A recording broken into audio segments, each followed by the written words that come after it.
Live from EQT Park, the Otters set to take on the Washington Wild Things for 3 games for the second-to-last road trip of the season. The Otters taking their 5-game win streak with a chance to get some big wins here in Washington. Trying to take that momentum from Bosse Field after the 3-game sweep of Joliet. And they will get a chance to face the Wild Things for the last time this season. Hello, everybody. I'm Lucas Macklin. Thank you so much for joining me on this Tuesday evening version of Otters Baseball. Evansville this season, 3-6 against these Wild Things. Last time that these 3 faced off, it was here at EQT Park, where the Otters dropped all 3 games, 2 of which came in extra innings. And then the 3rd game, a 5-2 loss. That was in the midst of their 12-game losing streak where they lost 6 games by just 1 run. 3 of those in extra innings, 2 of those coming in that series, but a whole new Evansville team is, as I mentioned, on a 5-game winning streak, their best of the season, entering at 32-52, while Washington in the midst of a playoff push at 47-37. It'll be a tough one for them to give up. They are a good way ahead of Mississippi. We've talked about this over the last couple of weeks, but Evansville trying to play spoiler a little bit here in Washington against their division rivals. This is the final 3 games. These 2 teams will face off of their total 12. Evansville played the first 6 at home and then the final 6 here in Washington. Florence, the last team in the Central Division for Evansville to face off against. That will happen in the second-to-last series of the season. That won the final series at Bosse Field. Take a look around the Frontier League before we get started. Mentioned the playoff race going on in the Atlantic Conference. Tri-City currently 3.5 games up of Sussex County. Obviously, Tri-City in that first wild card spot. Sussex County currently on top of their division. New York is currently 2 games back of Sussex County. Pull up the standings real quick. Sorry, New York is currently 2 games back of Sussex County for first place in the East Division, while Tri-City currently 6.5 back of Quebec, but they are 3.5 ahead of Sussex County, making them 5.5 ahead of New York, who currently sit in the second wild card spot, with Ottawa chasing New York just 2.5 games back of New York. Both of those teams playing right now. Ottawa currently winning 11-4 in game 1 of their doubleheader against Three Rivers, while New York currently trailing Tri-City 5-2 in their first game of their doubleheader. There are 4 doubleheaders going on in the Frontier League tonight. Mississippi and Florence both playing 2 games. New York and Tri-City will play 2 games. Ottawa and Three Rivers playing 2 games. And then New Jersey and Down East already finished their first game of the night. New Jersey winning 4-2 before playing later in the day. Those 4 games, 3 games currently underway, 1 game currently finished in the Frontier League. Mentioned the Otters coming off a sweep of Joliet, their longest win streak of the season. They are now 5-0 since being mathematically eliminated from the playoffs, and they've had their best month pitching so far with a 3.89 ERA. And obviously we saw in Joliet, or against Joliet, that was no different. Braden Scott had his best start of the season with 7 innings of shutout baseball, 13 strikeouts to no walks. And then Parker Brahms got his 3rd quality start of the month, giving up just 2 runs in 6 1/3 innings. Those both coming in the 3rd inning, while Evansville came from behind. L.J. Jones and Logan Brown had back-to-back hits in back-to-back innings. Keenan Taylor with 3 RBIs on the game, and Stephen Paolini, the other big RBI of the game. And then the pitching following Brahms, Nick McAuliffe stranded 2 inherited runners in the 7th, worked a clean 8th, earning the win.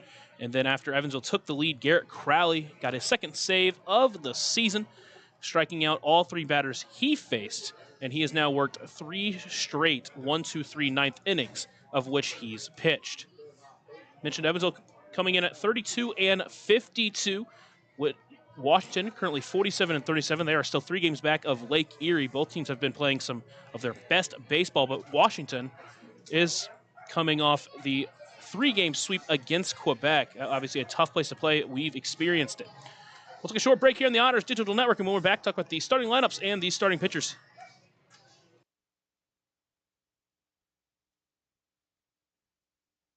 Smile on Down Syndrome is planning a Rockin' Extra Smile Mile celebrating 24 years of walks to support individuals rocking that extra 21st chromosome on Saturday, October 4th at the Vanderburgh County 4-H Fairgrounds.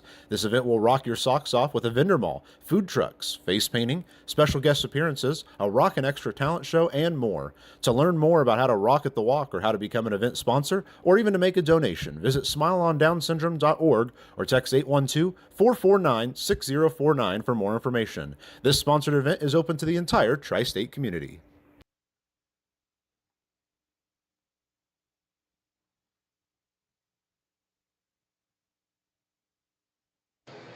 Live from EQT Field here in Washington, Pennsylvania, the Evansville Otters taking on the Washington Wild Things for the final 3 times this year.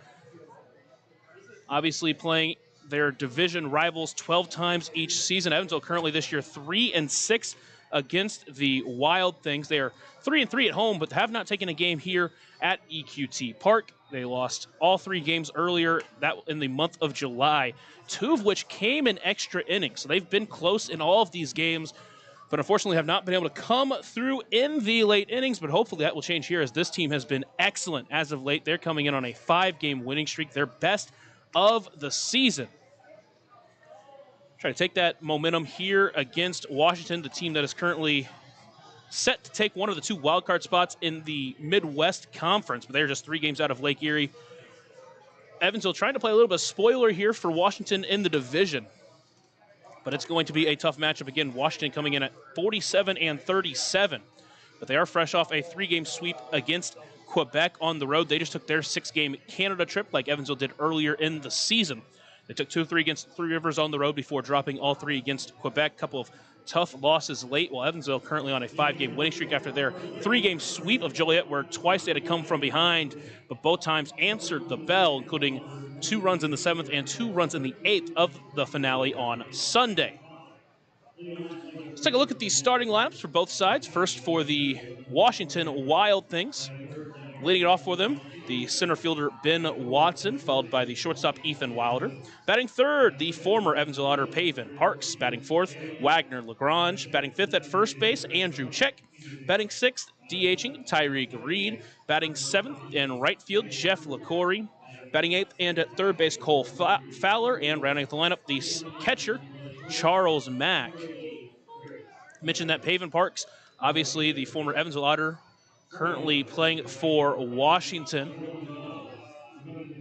He'll be making his 6th appearance for Washington this season during his 3 games in Gateway. Did not record a hit, but with Washington currently hitting .533 with a home run, 5 RBIs, a double, and an .800 slugging percentage as he faces his old team here for the final 3 games of the season. Starting for the Wild Things will be Reggie Grace. Grace entering with a .314 ERA. This will be the 2nd time Evansville faces him this season. Grace will be making his 9th start of the season. Last time out against Three Rivers on the road. He went 6 innings, gave up 1 run, 1 walk, and had 6 strikeouts. Did surrender a home run in that game. Hopefully Evansville will be able to get to him here. As last time they faced him back on June 8th, he went 6 innings, giving up 7 hits, 2 earned runs, 1 walk, and 6 strikeouts. Did surrender a home run in that game as well. Now the starting lineup for your Evansville Otters. At the top of the lineup, the Edward Jones leadoff batter of the game, Dennis Pierce, will be playing third base. Batting second and in center field, Graham Brown, followed by the right fielder, J.T. Benson. Batting fourth and at first base, L.J. Jones. Batting fifth and in left field, Stephen Paolini. Batting sixth, coming off his 3 RBI game at D.H., Keenan Taylor. Batting seventh at second base will be J.J. Cruz. Batting eighth and catching, Cohen Wilbanks. And rounding out the lineup, the shortstop, Crix Taveras. Starting for the Otters is Yohan Gonzalez, making his 22nd appearance of the season for Evansville, his 8th start of the year. Currently entering with a .488 ERA and 72 innings. But during his 7 starts, has a 4.07 ERA. So the first time he's pitching to anybody but Logan Brown. Logan Brown, who did not make the trip, he was placed on the 7-day IL with Justin Fields being activated in his spot. And Cohen Milbanks will be catching Yohan Gonzalez for the first time this year, at least as a starter. His last time out went 5 1/3 against Mississippi, gave up 6 hits, 4 runs on 5 walks, only struck out 2 in that game, but pitched over 100 pitches for the 6th time in a row for him. Evansville did win that game 7-6, however, and he's been excellent as a starter for Evansville. He's come in a big spot. Mentioned he didn't make a professional start during his first couple of years with the Padres affiliate, but has become a starter here, and he's looked sharp. His last 2 games on the road came against Lake Erie and Quebec. In each of those games, he went 7 innings, gave up just 2 total runs in those 14 innings, walked 2 batters, and struck out 14. So he will make this appearance on the road and try to keep up that hot streak that he has definitely been in. His last 3 starts did come at home. He's been a little bit shaky here and there, but again, he's done a good job at keeping Evansville in the ball games, which is what you need to do for this young offense, and hopefully be able to attack the starter Reggie Grace tonight. Getting closer to the 6:05 scheduled start time, Central Time, of course, 7:05 local time in the Eastern Time Zone. Evansville coming in on that 5-game winning streak after the 3-game sweep. That 4-2 win, just the second time Evansville has scored 4 runs and 1. But again, this team has been excellent pitching-wise as of late. A 3.89 ERA in 15 games. Starters have been excellent.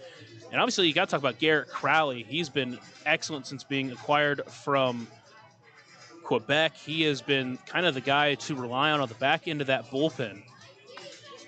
The southpaw in 6 appearances has pitched in 7 2/3 innings, given up 6 hits, 12 strikeouts, no walks, and he has earned 2 saves already, earned 1 in Quebec as well. And in 30 total appearances this year, a 1.85 ERA in 34 innings pitched, 46 strikeouts. Mentioned that marked 12 strikeouts in just 7 2/3 innings with Evansville is good enough for a 14.1 K per 9 rate, which is just kind of absurd. Obviously, it's early in his career with Evansville, but still it's a big number to look at for a guy who during most of his career did struggle with the walks a little bit, even with Quebec, but he's really locked it in here with Evansville. First of 3 games here at Washington. Mentioned that the starter matchup tonight, Yohan Gonzalez versus Reggie Grace, should be a good pitchers matchup tonight, all things being considered. Tomorrow it's going to be Alex Candy versus Zach Kirby. That one will be an hour earlier at 6:05 p.m. Eastern Time, 5:05 p.m. Central Time. And then the finale here in Washington is going to be Kobe Foster. The pitcher has been excellent, but Evansville did get 2 last time he pitched. Evansville's going to be sending out Ryan Wiltsey in that matchup for the start. At least that is who is scheduled for now. Of course, Wiltsey, sometimes he's been in the bullpen, sometimes he's been in the rotation. Currently, he's been in the rotation. He's been very good for Evansville. We talked about the hot hitting here in August for Graham Brown. We'll talk about it again because why not? A 397 average in the month of August. He's really found his stride. A couple of home runs, 6 doubles, and 11 RBIs. He's earned 7 walks, just 12 strikeouts. He's been moved back up to the 2-hole, and for good reason. He has really found that stride he started the season with. And hopefully he'll be able to keep it going here in Washington. Evansville back in their Beersies for the 4th straight game. They've been excellent in them, so why not? It's kind of been, I won't say it's been the catalyst to the hot streak, but ever since I've started wearing them, they have really seemed unbeatable. And hopefully tonight it's going to be more of the same. Washington, for their part, currently a Dog Days branded game. They had a pregame dog show with some dog races. They're wearing dog-themed uniforms, different big characters. Obviously, we'll try to look at them as a lot of different uniforms they do have on. It's what I've been told, 2 to 3 players wearing each jersey, so it'll be a wide variety of them. Remember, guys, that Papa John's is the official sponsor of the Otters pregame and postgame shows, available every game night, 20 minutes before and 10 minutes after each Otters game on the Otters Digital Network, the Home Team Network, and on 96.9 WYIR. Speaking of the Home Team Network, they are the exclusive home of every Frontier League game this year, so check them out today and sign up. Get a front row seat to every Otters game this season. Nearing the 7:05 p.m. local start time here at the ballpark. Take a look at Florence and Mississippi. Mississippi currently up 3-2 in the top of the fifth. Game one of that two-game doubleheader. Again, Evansville out of a playoff spot, but still chasing down Florence, just 5 games back of the Yawls. Chance to get a game and a half on them. Chance to, again, it's one of those things that kind of is more for pride, but it would be awesome to pass them before we finish this year. Well, that'll do it for the Papa John's pregame show. Time for the national anthem here at the ballpark as we near the first pitch here on the Otters Digital Network and on 96.9 WYIR.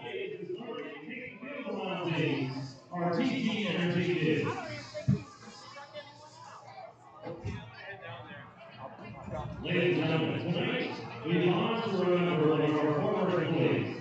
You may not know him by name, but Donald Beals was the clubhouse manager this season. Donald, who hailed from New Jersey, handled the duties of clubhouse manager for over 3 months and recently accepted a full-time year-round position as a clubhouse equipment manager for St. John's University in Minnesota. He left Washington at the end of July. We were shocked last week when we learned that Donald had died at age 70, leaving behind his mother, Sharon. We send our condolences to his friends and family, and we celebrate our time with Donald, no matter how brief. It seems appropriate that we honor Donald on Mark and Hard Night because he was so fond of his family's French bulldog, Frank. We think Donald would appreciate that very much. Please take a moment of silence in Donald's honor.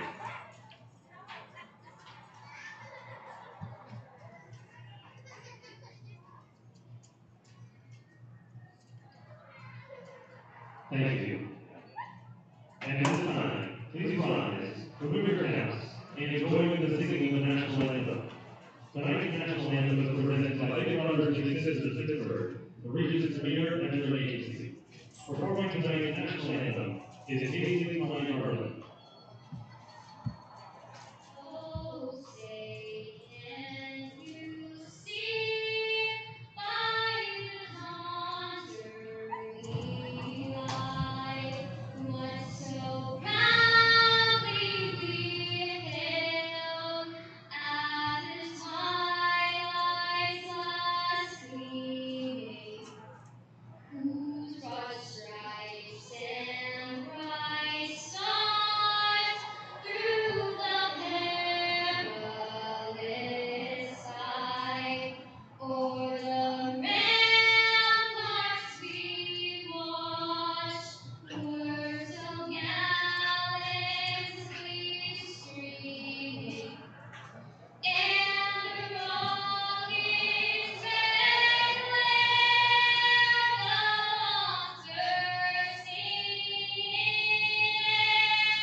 It's time for baseball here in Washington as the Wild Things take the mound.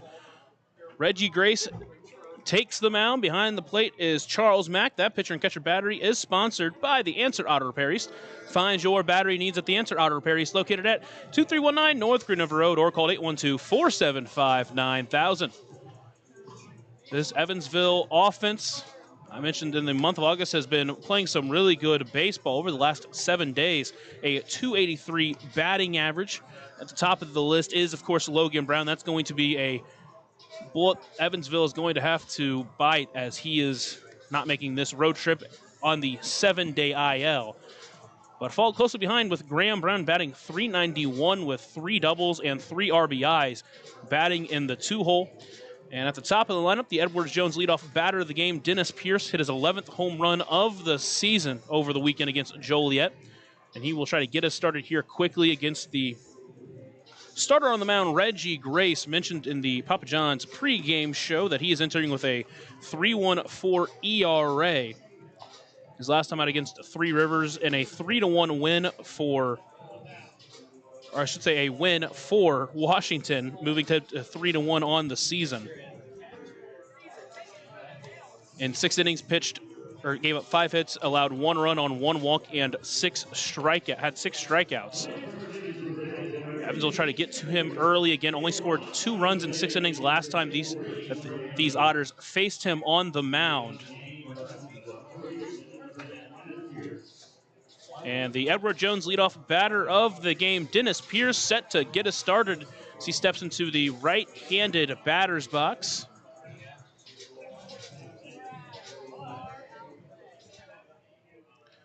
Grace comes set on the mound. Short windup and delivers the first pitch, misses wide.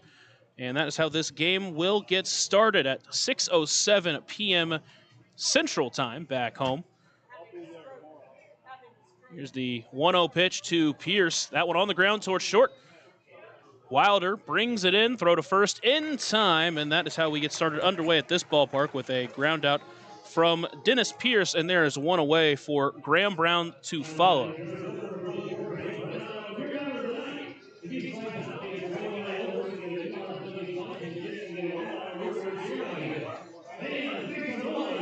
Grace in his first season here in the Frontier League with the Wild Things. His 9th start of the season, I should say. Played 6 seasons with the Twins minor league system. Here's the first pitch to Brown. That one finds the zone. He'll start behind 0-1.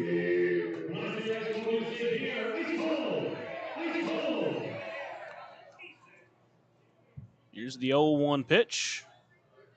That breaker fouled out of play to the right side. Now the count is 0-2 to the Otters center fielder. Decent crowd forming here at EQT. Sun still playing over the field.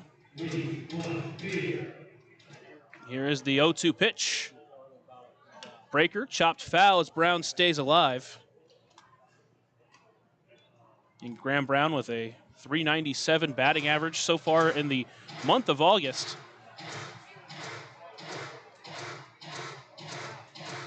Time called by the Otters center fielder.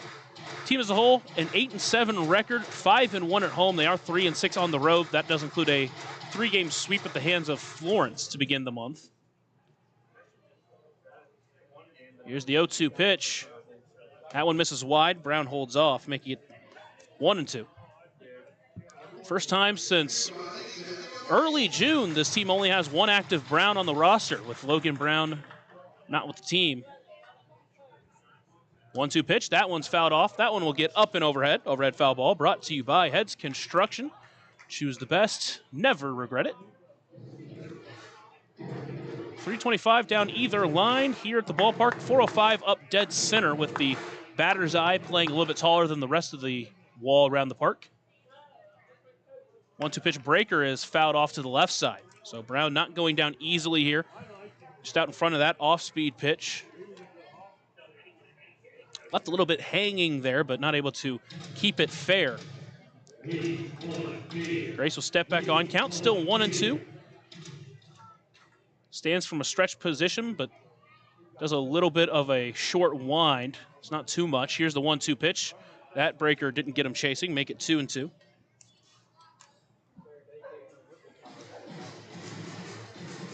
Grace, the former 10th round draft pick by the Minnesota Twins. Almost called them the Mississippi Twins. Here's the 2-2 pitch. Swung on and missed for strike 3. Gets him chasing at that curveball. And quickly there are 2 away for the Otters here in the top of the first inning, and J.T. Benson will step up trying to extend this first inning.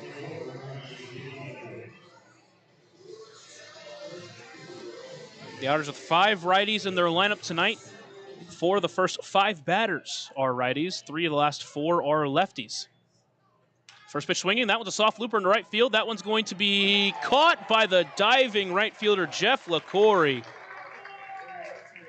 And J.T. Benson can't get on the board, and the Otters go down 1-2-3 in the first.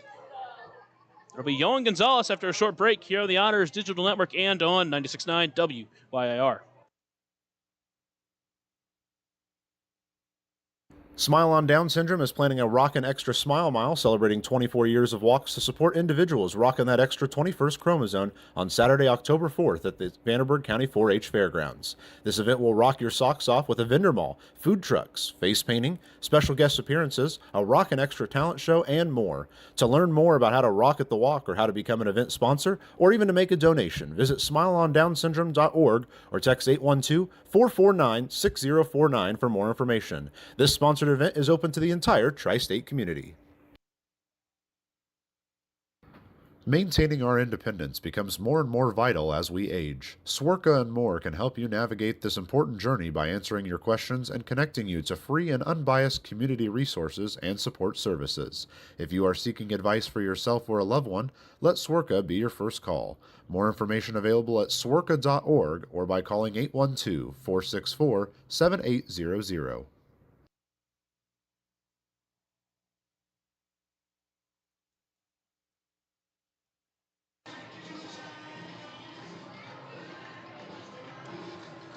We head to the bottom of the first inning here in Washington. Yohan Gonzalez takes the mound. Behind the plate is Cohen Wilbanks. That pitcher and catcher battery is sponsored by the Answer Auto Repair East. Find your battery needs at the Answer Auto Repair East, located at 2319 North Green River Road, or call 812-475-9000. First time this year, Cohen Wilbanks will be catching Yohan Gonzalez, or first start of the year, I should say, for Yohan. His first 7 of the year were caught by Logan Brown. And it will be Ben Watson, first one to meet Gonzalez here in the bottom of the first.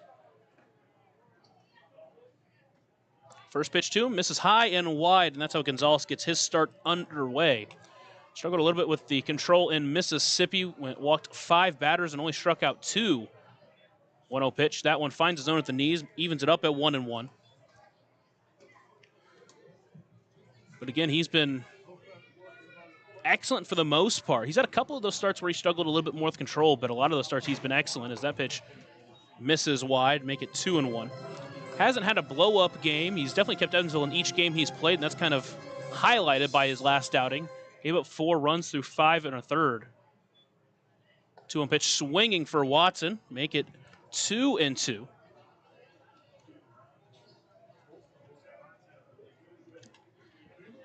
But again, that was just good enough for Evansville to stick around and end up winning that game 7-6. 2-2 pitch, chopped foul to the right side, and the count will stay at 2-2. Ben Watson, his 22nd game of the year for Washington. First time Evansville will be seeing him. That one's fouled back. Count still 2-2.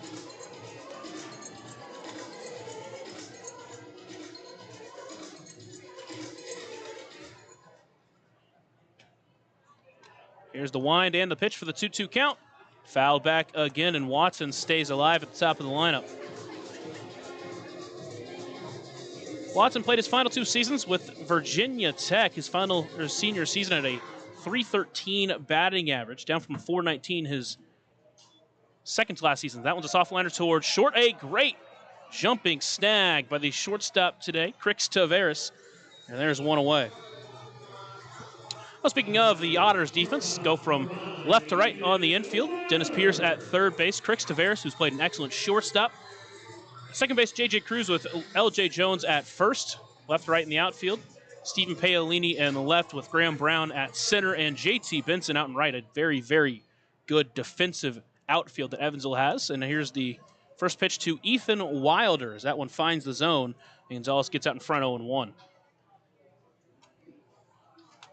Wilder in his 80th game this year for the Wild Things. Second year in Washington as that pitch finds his own as well.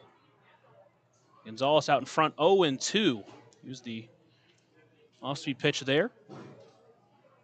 0-2 pitch, went fastball. That misses high and wide, making it 1-2 to the right-handed hitting Wilder.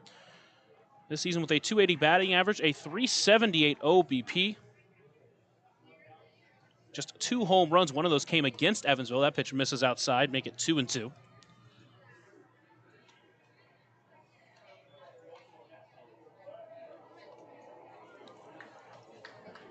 Gonzalez on the mound. Looks in, winds, and delivers. 2-2 pitch. That fastball taken outside. Count runs full. So after going behind 0-2, Wilder has worked a full count. The second-year pro from the Lander Bearcats, played 4 seasons for them. Payoff pitch, swung on and missed for strike 3, blew the fastball by him. A German-American Bank strikeout for Yohan Gonzalez' first of the night, and there's 2 away here in the first. And that will bring up the former Evansville Otter, Paven Parks. Played the second half of last year with Evansville, played the first chunk of the year with Evansville. And first pitch to him finds the zone. And Gonzalez jumps out in front of him 0-1. Played 63 games with Evansville this year where he had a .268 batting average, a .380 OBP. Really started off the season slow, but started to find his footing really once the calendar turned to June. 0-1 pitch, tried to go backdoor breaker, but didn't break enough. Make it 1-1. Joined Gateway for 3 games where he didn't record a hit, but had 3 walks. And then with Washington, he started off hot. First 5 games, as that one's fouled off to the right side, make it 1-2. A .533 batting average. He's 8 for 15, 3 walks, just 4 strikeouts. Hit a home run in the finale against Quebec. Now here's the 1-2 pitch. Fastball taken just high. Didn't get him chasing, make it 2-2.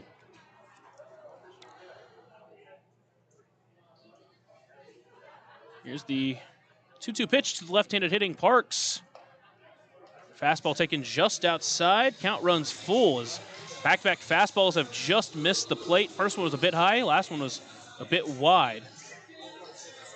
Now tiling called by the second baseman for Washington. Evansville did play him at second base once this year, but he was mostly used as a shortstop or third baseman.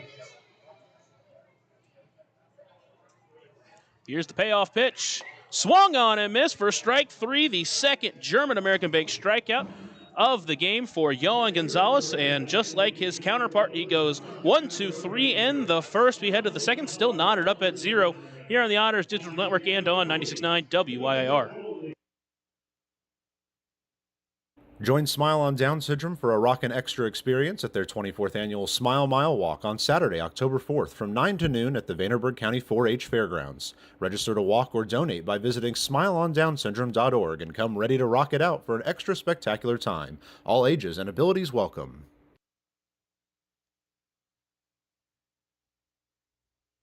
Right now in Vanderburgh County, over 800 children are in the child welfare system waiting for someone to be their voice, and you could be that voice by becoming a court-appointed special advocate, a CASA volunteer. Donating just a few hours a month of your time can change a child's life forever. Vanderburgh County CASA invites you to join them. Stand up, speak out, be for the child, be a CASA. For more information, visit vandcasa.com. That's VAND-CASA.com.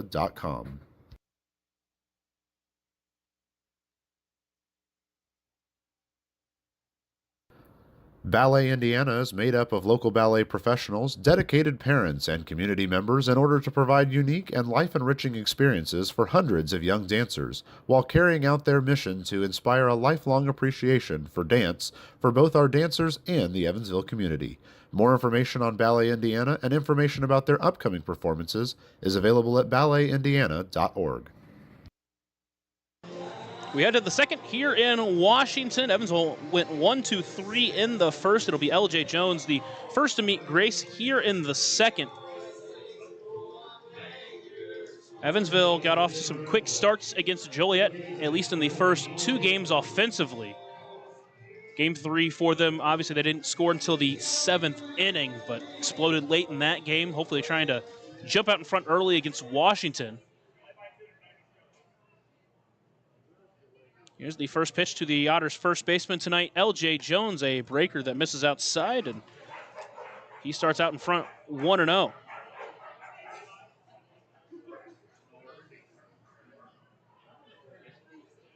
Here's the 1-0 pitch to Jones as Grace winds and delivers.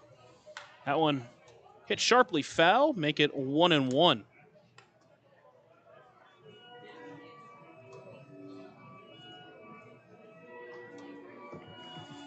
Evansville trying to extend their season-long 5-game winning streak.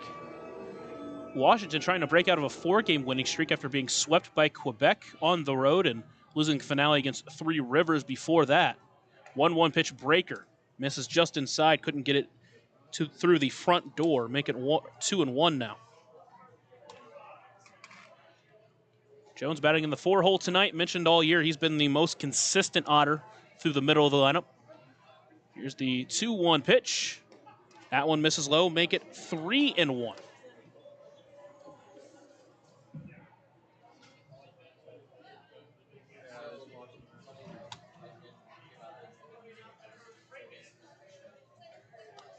Here's the 3-1 pitch to Jones. That one's lifted high towards right field, hooking into foul territory. The first baseman checked trying to find it, but it lands in foul territory. And the count runs full.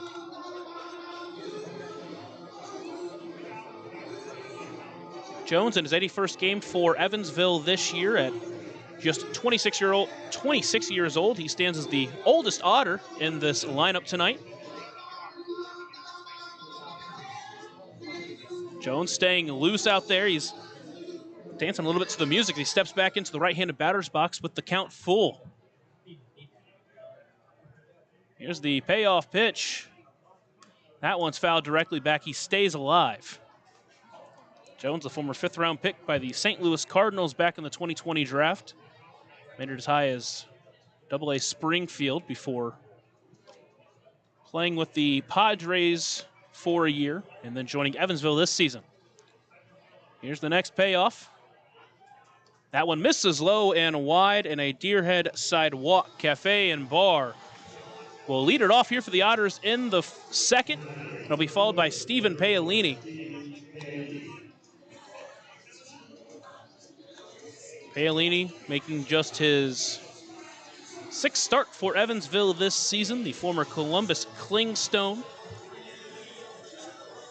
A couple of really big hits in the weekend series against Joliet, the 3-run home run in the 2nd game as that one's lifted into shallow right field into foul territory. That one's going to fall out of play, I should say. Count to him will be 0-1. Mentioned a couple of big hits. The 3-run home run in the 2nd game of the series to jump Evansville out in front of a game they wouldn't lose, and then the RBI single in the finale that tied the game in the 7th. Hit the ball hard a lot this year. Obviously, through just 5 games, had 3 or 4 of them in Mississippi that just didn't find the open grass. That pitch misses high and wide, make it 1-1.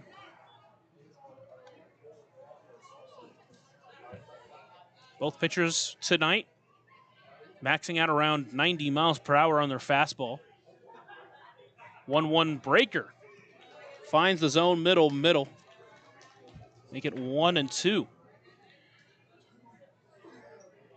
Paolini, the left-handed hitting left fielder tonight for Evansville. He's played all around the outfield so far this year. Grace stands on the mound, delivers the 1-2 pitch. Back foot breaker got him swinging. There's one away here in the 2nd.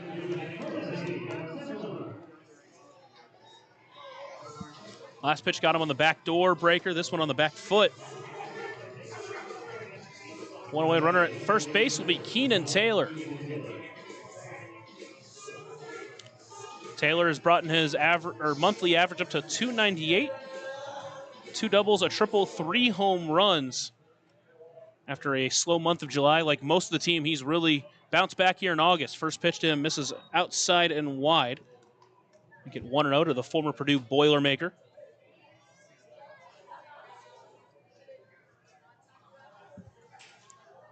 Grace working from the stretch.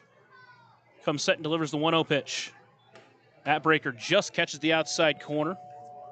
Make it 1-1.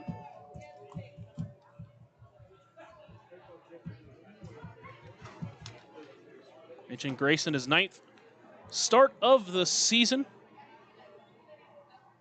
That pitch misses outside, make it 2-1. Similar to Yohan Gonzalez, hasn't really had a blow-up game. Most runs he's given up in an outing as 4 earned runs, just like Yohan.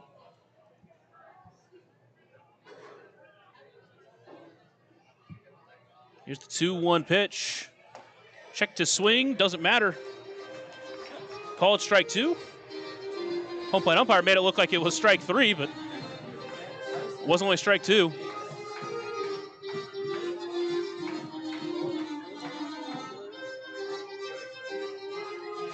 Confused me, almost fooled me there for a second, thought I had it wrong, but instead it's just 2-2 to Keenan Taylor. Jones leads off first base. Here's the 2-2 pitch. That one misses low in the dirt. Good take there. Count runs full. Hasn't got a ton of chases so far on that curveball. Obviously got it to Paolini. So with 1 away, we'll see if they want to get Jones on the move to avoid a potential double play. Payoff pitch. Jones does take off. That one popped up into foul territory. First baseman check, trying to find his way under it, and it's coming back. He will get it for out number 2. Jones back to first in time. And with 2 away, it's J.J. Cruz. Final hope for Evansville here in the second.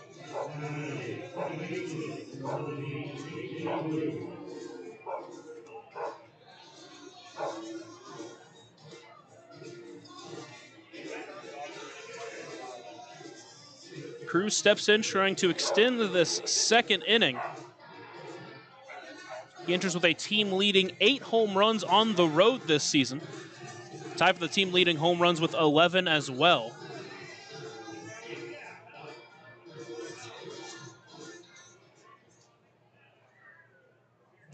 Some shade starting to come on to the right side of the field. Throw over to first base. Jones back in time easily.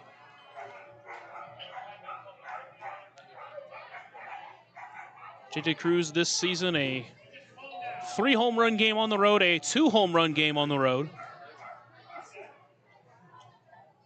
Here's the first pitch to him. Swings through that off speed. Pulled the string on him, and he's out behind, or he's behind 0-1.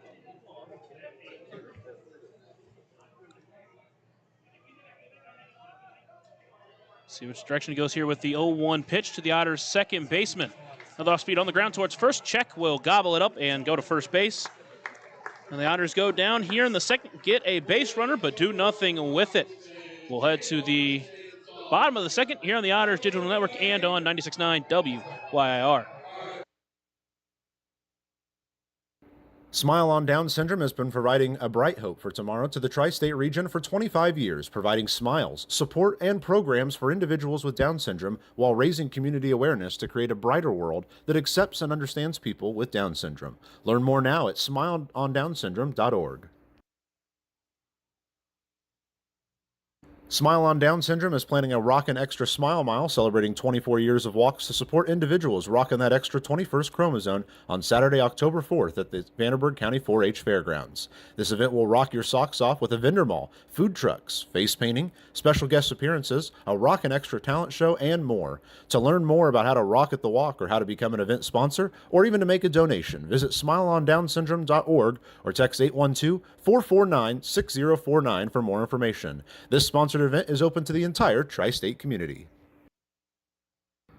Maintaining our independence becomes more and more vital as we age. Swerka and More can help you navigate this important journey by answering your questions and connecting you to free and unbiased community resources and support services. If you are seeking advice for yourself or a loved one, let Swerka be your first call. More information available at swerka.org or by calling 812-464-7800. We head to the bottom of the second inning here in Washington. It'll be Wagner Lagrange, the first to face Yohan Gonzalez here in this inning. Gonzalez trying to bounce back against Washington this season. He's only faced them in 2 outings. Back on June 18th, pitched an inning and a third, giving up 4 runs. That was, of course, out of the bullpen role. And then 2 2/3 innings in the 15-12 win on June 18th, where he gave up 4 runs, 3 walks, and 5 strikeouts. And first pitch to Lagrange. Misses inside for ball 1. But obviously in a different role here, and he's been excellent out of that role. 1-0 pitch misses wide, make it 2-0. Trying to follow up the 2 strikeouts in the first inning. 2-0 pitch to Lagrange, finds the zone middle, making it 2-1.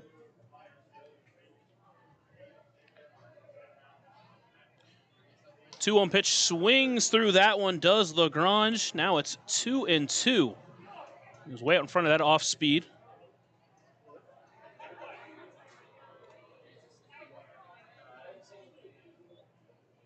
Here's the 2-2 pitch. That one lined or popped up into foul territory, out of play. Count still 2-2. Lagrange, back-to-back games against Quebec with 2 hits, went 2 for 5 on the 16th and 2 for 4 on the 17th. That pitch misses wide, count runs full. Entering with a .330 batting average, 6 home runs, 17 doubles. Here's the payoff pitch. Chop towards short. Tavares takes it in on a hop. Throw to first is in time, and that will do it for the first batter of the inning. And it'll bring up Andrew Check, the always dangerous first baseman. Tied for second in the Frontier League with home runs at 22. Tied with Kyle Crowell of Quebec. Anthony Calarco, the RBI king, at 24. First pitch breaker, didn't quite catch the back door, making it 1-0.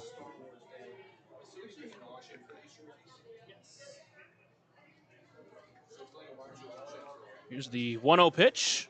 That one finds the zone, making it 1-1.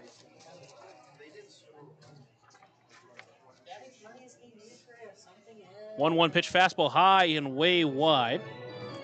Couldn't quite find the zone there, make it 2-1.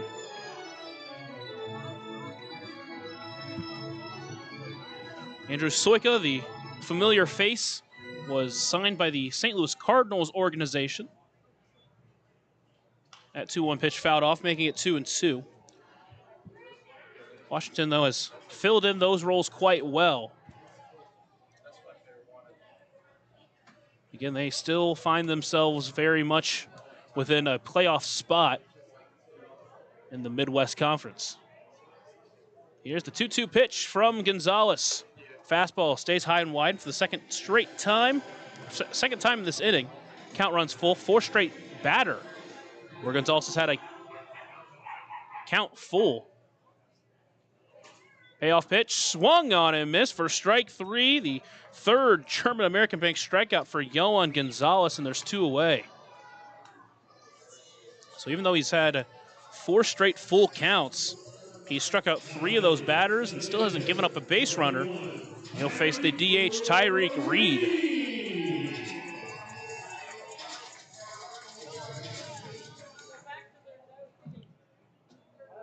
First pitch to him.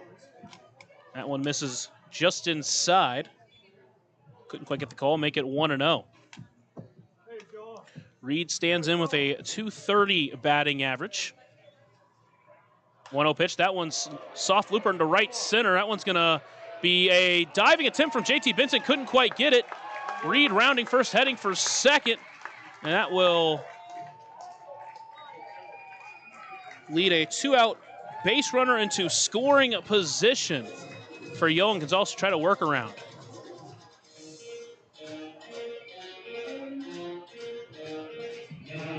And it will be Jeff LaCory stepping in, trying to get that base runner home.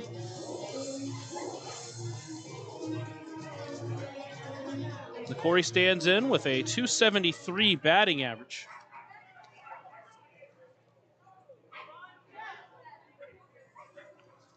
Here's the first pitch to him. That one misses just a bit low, make it 1-0 to start this at-bat. All of a sudden, Gonzalez has to work around a runner in scoring position. Got a couple of quick outs. That one lined past Tavares at short. Paolini will cut it off. They're going to send him home. Throw's going to come in, be cut off. Throw to the plate is not in time. And back-to-back 2-out hits have jumped Washington out in front. Tavares was playing up the middle on that one. That was hit to where he normally would be. And now Cole Fowler will step in to try to keep this 2-out rally going.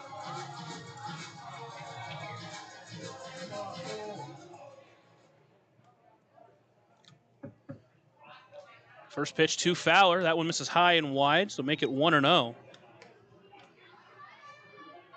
Fowler in 14 games enters with a .385 batting average, off to a quick start.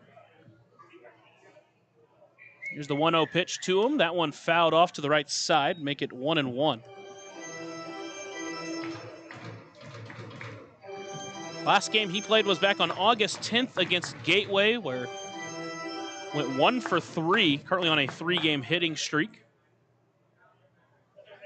That one's lined to the left side. That one's out of play. Now the count's 1-2. Gonzalez, after getting a couple of quick outs in this inning, a double to Tyreek Reed, and then the single to LaCory has jumped Washington out in front. 1-2 pitch, runner takes off, Mitch is high and wide, throw goes down. It gets away from Tavares. And that will allow LaCory to get to second base. Another strong throw from Wilbank. Saw him cut down Ian Battipaglia twice in Bossy Field. But Tavares over there at second base couldn't quite reel it in. He's been great at that this year, but couldn't get that one. And now here's the 2-2 pitch. Chopped foul again. Count stays 2-2. And all of a sudden, a runner in scoring position once again for Gonzalez to try to pitch around.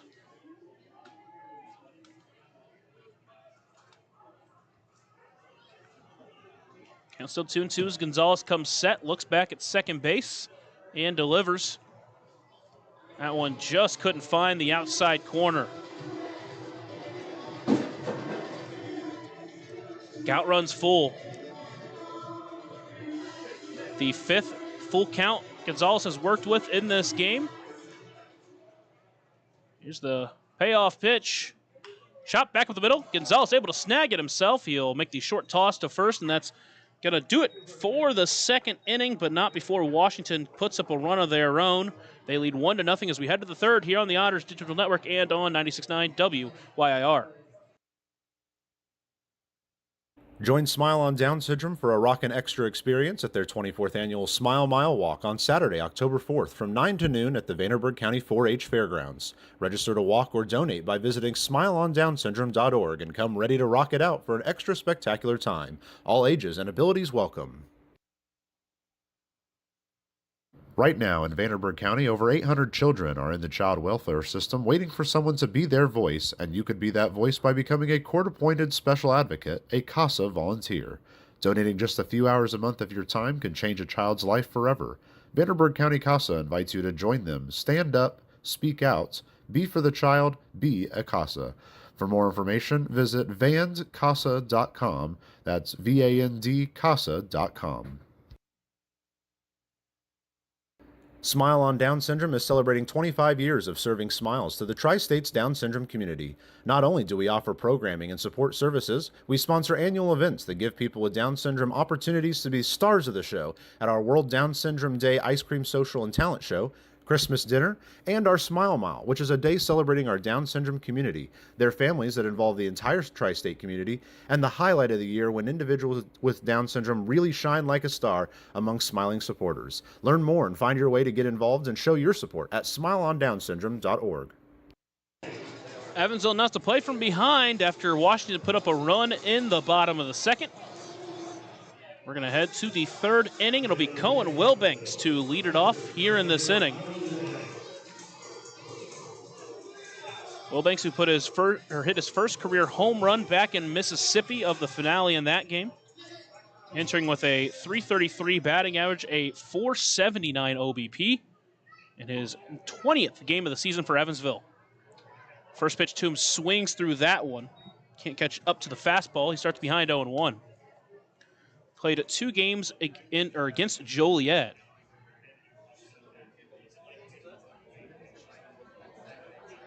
Grace sets and delivers the 0-1 pitch. That one misses high and wide, make it 1-1.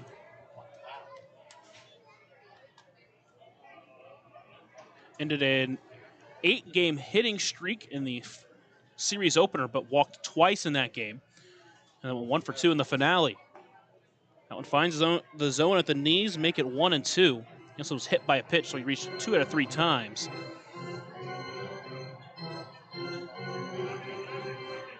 Again, he's been excellent when the Otters have called upon him. Here's the 1-2 pitch. That was lined to left, but foul.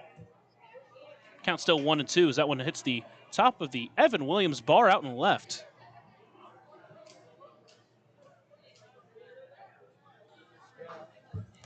Shade starting to cover the field overall here at EQT Park.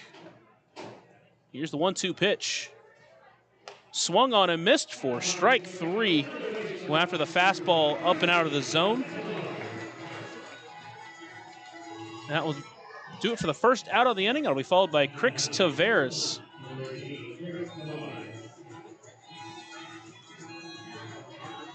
Tavares has also been off to a quick start for Evansville. Had an excellent week in the series against New York, and then the road trip against Windy Cities. He fouls that one off. Starts behind 0-1. Had a couple of starts against Joliet as well. Went 0 for 4 in the opener, then went 1 for 5 with another double in the second game of the series.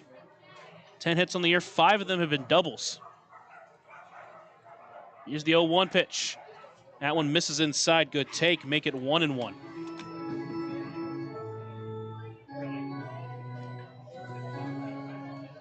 The 24-year-old out of Point Park University awaits the 1-1 pitch. Swings through that off speed. Went back foot on that one, make it 1-2. His 12th game, or his 13th game for Evansville this season. Currently hitting .263 with a .395 slugging as Grace asked for a new baseball. Played 51 games earlier this year with Point Park, where he had a .352 batting average.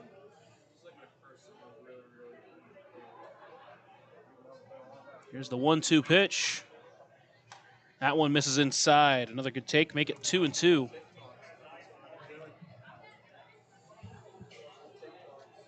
Evansville just 1 base runner, almost through their first time through the lineup. Tavares, the 9-hole hitter, out in front of the leadoff hitter, Dennis Pierce. 2-2 pitch. That one lined to right center. That's going to get down. It'll be cut off by LaCory in right field, keeping Tavares to a single. But Evansville into the hit column with that. And now a 1-out base runner for the Edward Jones leadoff batter of the game, Dennis Pierce.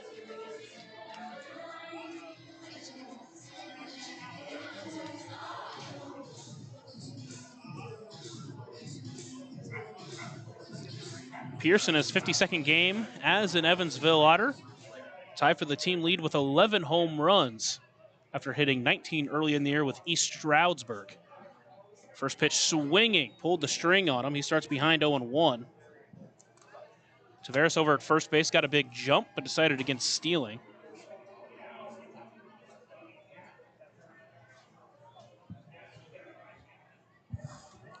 Quick throw over to first base, nothing doing. Got an unexpected guest up in the press box. Just trying to throw me off my game as Evansville trying to answer that run scored in the bottom of the second for Washington.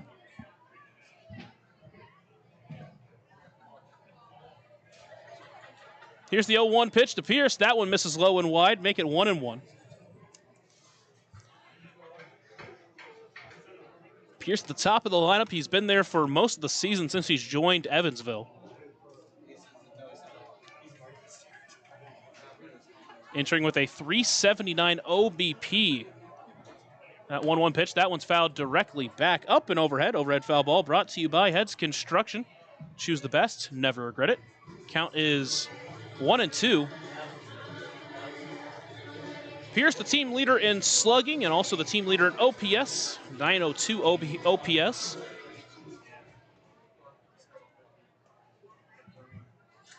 Now here's the 1-2 pitch. That one's fouled off towards the right side. That will get out of play as well. That one off the roof of the Pepsi party deck. Or is it the cocktail bar? It's tough to tell. Both of them are out and right. Count still 1-2. Much cooler out here on the east, or closer to the East Coast. 1-2 pitch, that one's low and wide. Make it 2-2, good take on the off-speed pitch there. It was up in the 90s earlier this week. Obviously the huge amount of humidity back in Evansville. Supposed to cool down even more as the week progresses. 2-2 pitch, Tavares takes off. That one's popped up. That one's going to stay in the infield. Tavares going to have to scramble his way back to first base as Check finds his way under it. Brings it in for out number 2. Tavares back with plenty of time. But with 2 away, it'll be Graham Brown stepping up for his second time. Former Coastal Carolina Chanticleer tries to stay hot here in August. So now both times Evansville's tried to steal. They've popped it up to the first baseman Check. Here's the first pitch to Brown. That one on the line towards short. Short toss to second, and that will do it for the second inning. The Otters get another base runner, their first hit of the game, but can't do anything with it. We head to the bottom of the third. Otters still trail by 1 here on the Otters Digital Network and on 96.9 WYIR. Ballet Indiana is made up of local ballet professionals, dedicated parents, and community members in order to provide unique and life-enriching experiences for hundreds of young dancers, while carrying out their mission to inspire a lifelong appreciation for dance for both our dancers and the Evansville community. More information on Ballet Indiana and information about their upcoming performances is available at balletindiana.org. Smile on Down Syndrome has been providing a bright hope for tomorrow to the tri-state region for 25 years, providing smiles, support, and programs for individuals with Down syndrome while raising community awareness to create a brighter world that accepts and understands people with Down syndrome. Learn more now at smileondownsyndrome.org. Maintaining our independence becomes more and more vital as we age. Swerka and more can help you navigate this important journey by answering your questions and connecting you to free and unbiased community resources and support services. If you are seeking advice for yourself or a loved one, let Swerka be your first call. More information available at swerka.org or by calling 812-464-7800.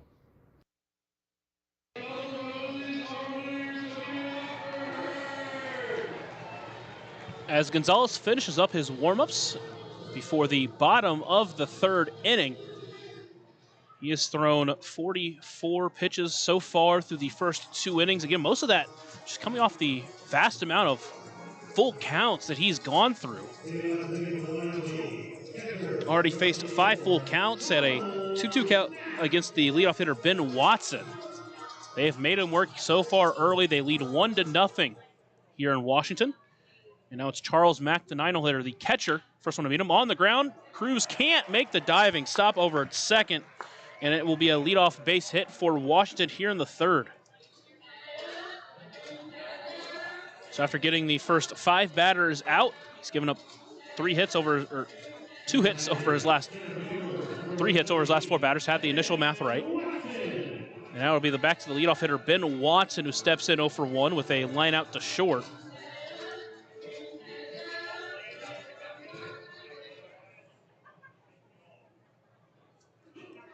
Gonzalez pitching from the stretch, looks over at first base, now delivers the first pitch to Watson. That one on a line to center. Brown gonna have to go back for it, still going back, it's over his head, didn't get a good read on it at first. Mack rounding second, heading for third. They're gonna hold him there as Watson gets into second base with a double, now puts runners at first and second after 2 hits on 2 pitches to start the inning.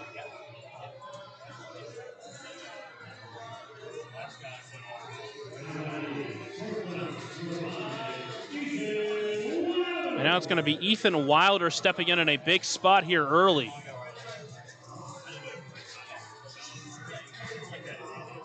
First 5 batters hadn't given up a hit. He's given up 4 hits over his last 5 batters. Gonzalez trying to work his way out of it as the corners come in. Infield, middle infield stays back. Here's the first pitch to Wilder. Swings through that fastball up and in. Gets out in front 0-1. Guess the silver lining to this is the next 2 batters in the lineup both struck out their first time against Yoan. The 0-1 pitch, that one's lined back but foul. Make it 0-2. It's also to work around a big jam here in the third. Still no one away, runners at second and third. Comes set, ready to deliver the 0-2 pitch. Try to go breaker, didn't get him chasing. Make it 1-2 now. Again, first time Gonzalez has faced Washington as a starter, but they seem to have his number the first 2 times he faced him out of the bullpen. There's the 2-2 pitch. Fouled off. Count stays 1-2. Again, Washington battling a lot here early in the game, forcing that pitch count up.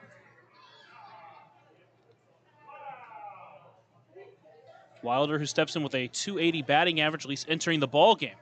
Fastball misses outside, make it 2-2. Went 0 for 5 in the finale against Quebec with a couple of strikeouts.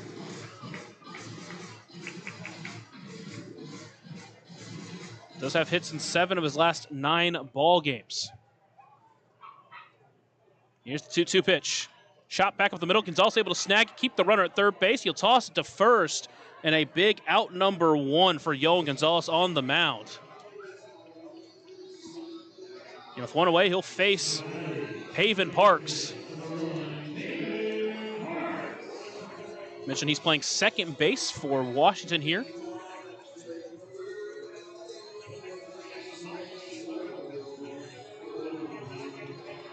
Steps in on the season with a .273 batting average. A .533 average with Washington so far. Struck out swinging his first time up. Here's the first pitch to him. Fastball stays high, make it 1-0.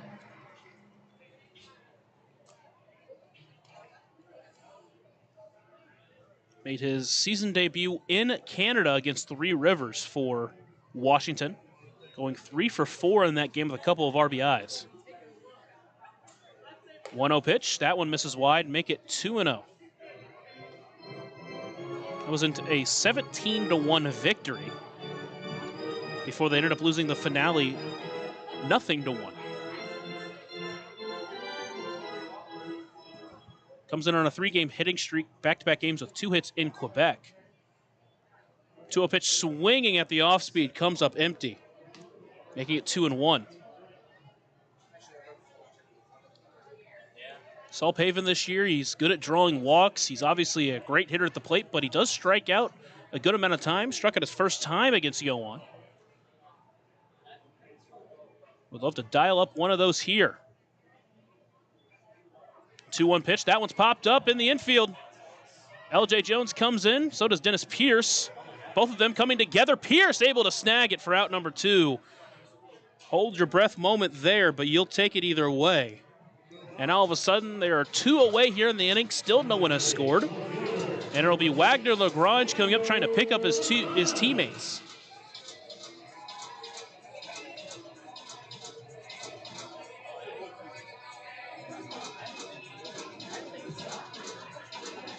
That pop-up was caught right in front of the batter's box, too. Pierce and LJ both trying to track it. Eventually, Pierce able to snag it in time. Here's the first pitch to him, finds the zone at the knees, and he jumps out in front of Lagrange, 0-1.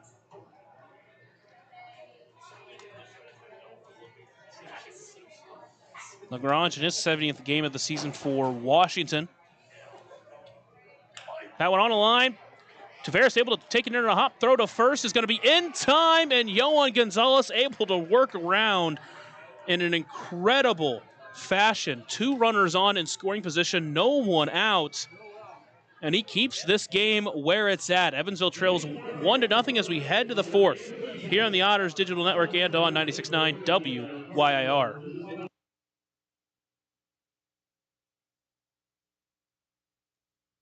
Join Smile on Down Syndrome for a rockin' extra experience at their 24th annual Smile Mile Walk on Saturday, October 4th from 9 to noon at the Vanderburgh County 4-H Fairgrounds. Register to walk or donate by visiting smileondownsyndrome.org and come ready to rock it out for an extra spectacular time. All ages and abilities welcome.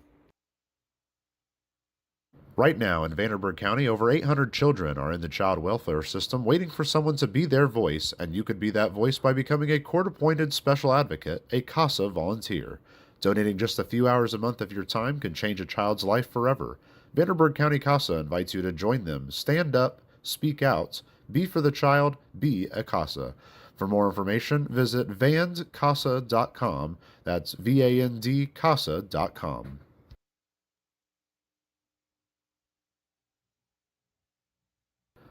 Ballet Indiana is made up of local ballet professionals, dedicated parents, and community members in order to provide unique and life-enriching experiences for hundreds of young dancers, while carrying out their mission to inspire a lifelong appreciation for dance for both our dancers and the Evansville community. More information on Ballet Indiana and information about their upcoming performances is available at balletindiana.org.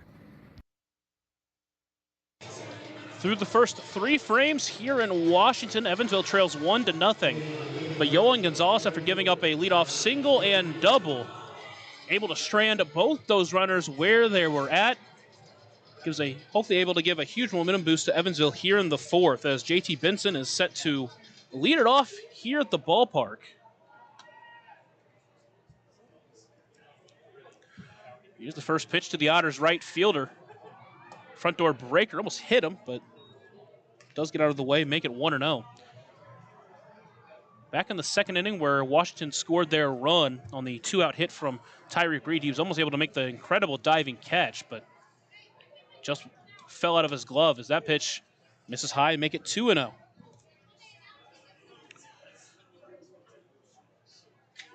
The Washington Wild Things were the team to host the Indiana legend Pat McAfee for a game back in 2018 as that pitch misses inside, make it 3-0. Played a professional game here at EQT Ballpark for the Wild Things. Fortunately, wasn't able to record a hit, but a really cool story that, man, does not feel like it was all the way back in 2018, I'll give you that. 3-0 pitch, that one does find the zone inside corner, make it 3-1. I was looking back around 2021 or 2022 trying to find it and realize, oh, it was back in 2018, huh?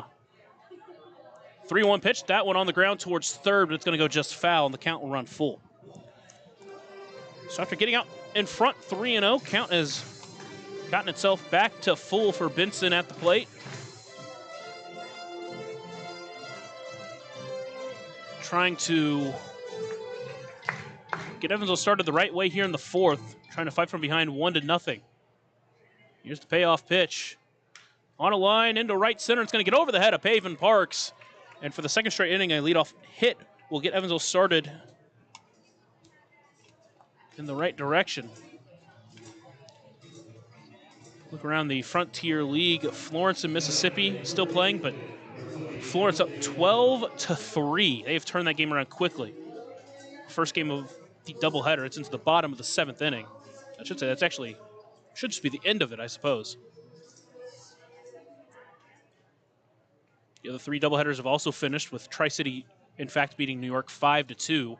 They're underway in their second game. Now it's L.J. Jones. First pitch to him finds the zone. He will start from behind 0-1. Jones walked his first time up. He's the first base runner for Evansville. Ottawa did beat Three Rivers, and mentioned that New Jersey already beat Down East. 0-1 pitch. That one's lined well into left. That's going to send Lagrange back to the track. At the wall, he leaps, and that one's gone. L.J. Jones brings Evansville from down 1 to in front 1. His 7th home run of the season, and the Otters lead 2-1.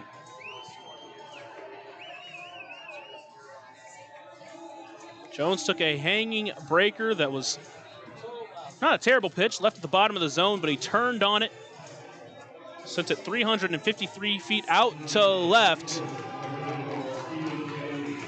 And Evansville now a chance to play from in front for the first time in this series. And that'll be Stephen Paolini to follow that up. First pitch to him, just misses inside. He'll jump out in front 1-0. Mentioned that's his 7th home run of the season. 1-0 pitch. That one does find the zone at the letters, making it 1-1. Also his 41st professional home run. Here's the 1-1 pitch to Paolini. That one swung through. Now he's behind 1-2. Trying to turn the game around. Struck out swinging his first time up.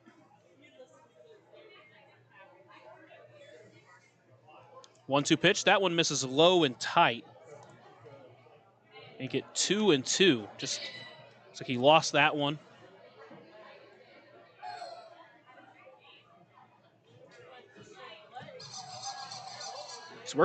He's worked it even as Paolini. Here's the 2-2 pitch. Breaker popped up.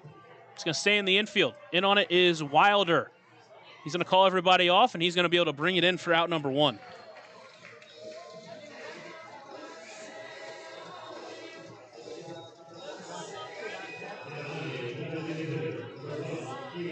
So with 1 away, it'll be up to Keenan Taylor.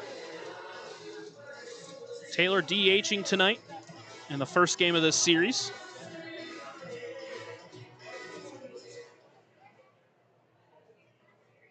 Taylor popped up in foul territory his first time up. First pitch swinging on the ground towards the left side, but foul. He'll start behind 0-1.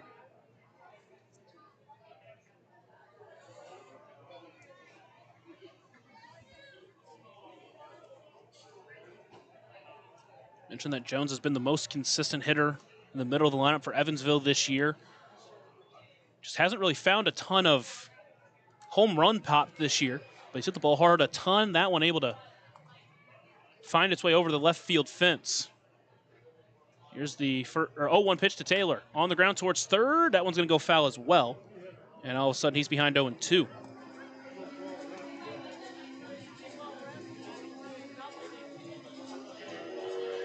Taylor has to fight from behind here, and this is what he's done very well in the month of August, is able to fight in these counts and even turn them around for some big hits.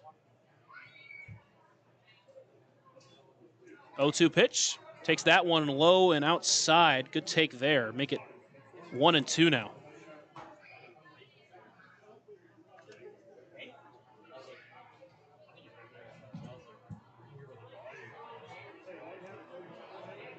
Next 1-2 pitch, that one misses low in the dirt. Make it 2-2 now.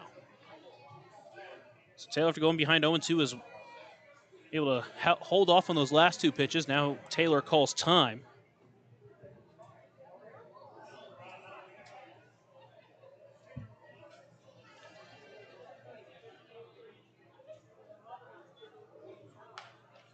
Fouls that one off to the left side, does Taylor. Count stays 2-2.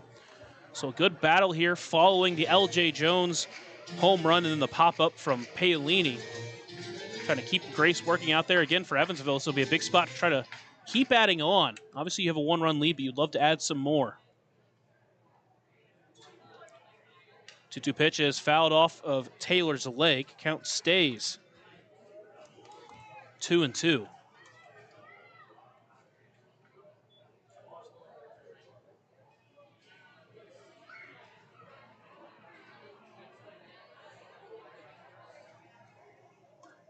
Grace on the mound, winds and delivers.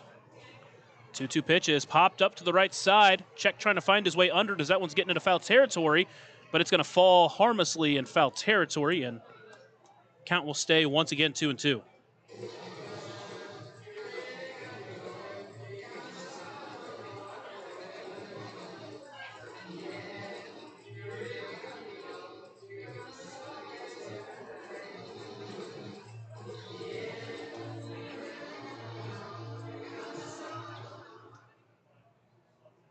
Taylor back in the box. Here's the next 2-2 delivery from Grace. That one's fouled off to the right side. That one's going to get out of play, and Taylor stays alive once again.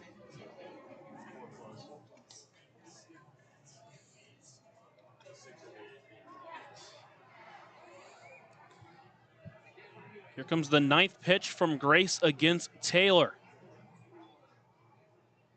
That one is popped up left side. It's going to be shallow left field. Good and easy enough for Ethan Wilder to get under. And it'll be brought in for 2 away. Good battle there from Keenan Taylor. Just couldn't find the result he wanted. The 2 away, it'll be up to J.J. Cruz trying to extend this 4th inning.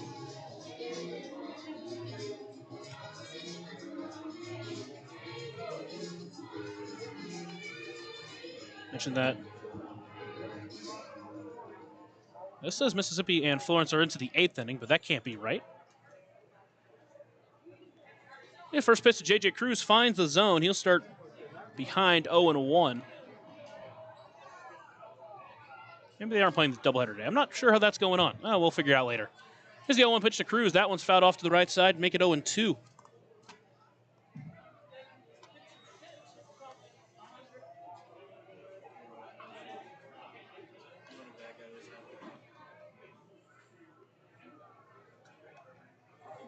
Count is 0-2 to the Otters' second baseman, J.J. Cruz. He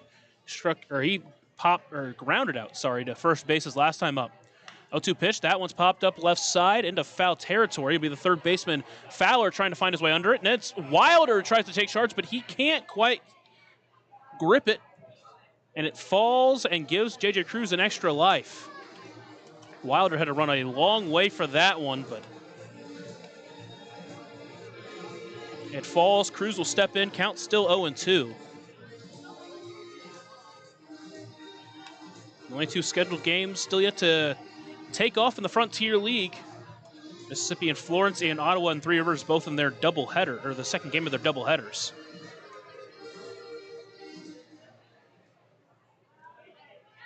Here's the next 0-2 delivery. Fouled off to the right. Count stays at 0-2. Talk about the playoff race. It's a big day for Ottawa. Chance to gain 2 games against New York after Ottawa won game 1 of their doubleheader. New York lost game 1 of their doubleheader. If it goes the right way, they'll just be half a game out of a playoff spot. 0-2 pitch swung on and missed for strike 3. Cruz goes down swinging, but Evansville takes the lead on L.J. Jones' 2-run shot.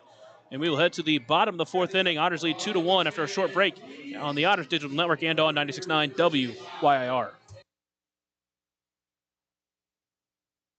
Smile on Down Syndrome is celebrating 25 years of serving smiles to the Tri-States Down Syndrome community. Not only do we offer programming and support services, we sponsor annual events that give people with Down syndrome opportunities to be stars of the show at our World Down Syndrome Day Ice Cream Social and Talent Show, Christmas dinner, and our Smile Mile, which is a day celebrating our Down syndrome community, their families that involve the entire tri-state community, and the highlight of the year when individuals with Down syndrome really shine like a star among smiling supporters. Learn more and find your way to get involved and show your support at smileondownsyndrome.org. Ballet Indiana is made up of local ballet professionals, dedicated parents, and community members in order to provide unique and life-enriching experiences for hundreds of young dancers, while carrying out their mission to inspire a lifelong appreciation for dance for both our dancers and the Evansville community. More information on Ballet Indiana and information about their upcoming performances is available at balletindiana.org.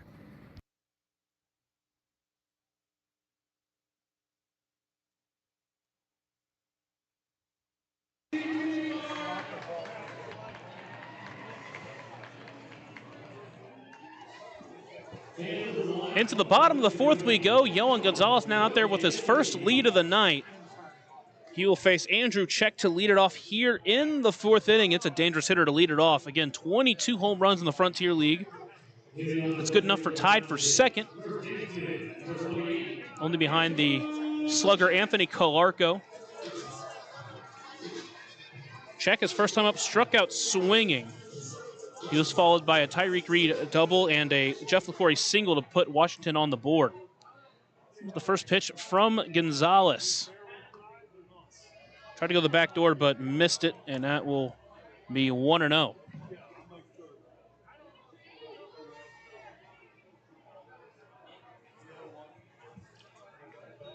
Gonzalez on the mound, winds and delivers the 1-0 pitch. That one's taken in the zone, make it 1-1. Check standing in the left-handed batter's box with a pretty tight crouch. Takes that one just inside, making it 2-1. That one just missed.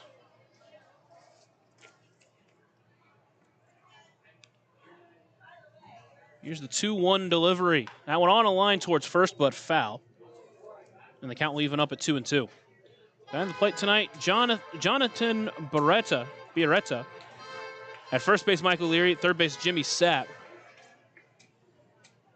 Here's the 2-2 pitch. Softly hit towards the left side. Pierce able to take it in on the run, throw to first in time, and there's one away.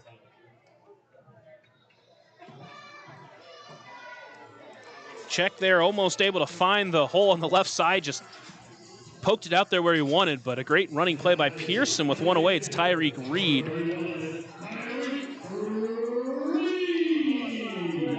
Reed, his first time up with a double out to right center. He would eventually score on the Jeff LaCory single. First pitch to him, misses just a bit high. Make it 1-0.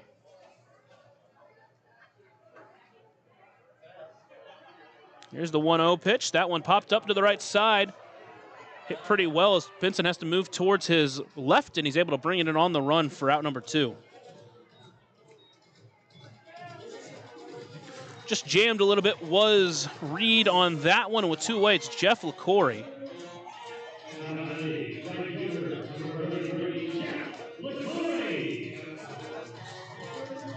LaCory entering this ball game with a .273 batting average.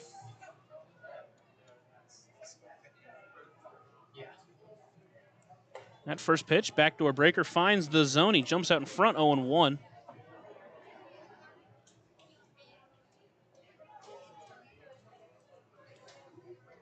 It's been a tough out against Evansville this year as that one just misses low. Make it 1-1. Already an RBI single in tonight's ball game. Back in the second series, a game where he went 5 for 3 with 3 RBIs. So that one's fouled off. Count now 1-2. Played in 3 games in that second series where he had 4 RBIs. Played a couple of games back in the first home series for them against Evansville where he went 2 for 5 in the second game he played, getting 2 RBIs and a home run. Again, already an RBI single tonight, but he's behind 1-2 with 2 away here in the fourth. Fastball, take it high, make it 2-2. Sun has fully gone down here at the ballpark. Lights have come on. Here's the 2-2 pitch. Fouled back, LaCory stays alive.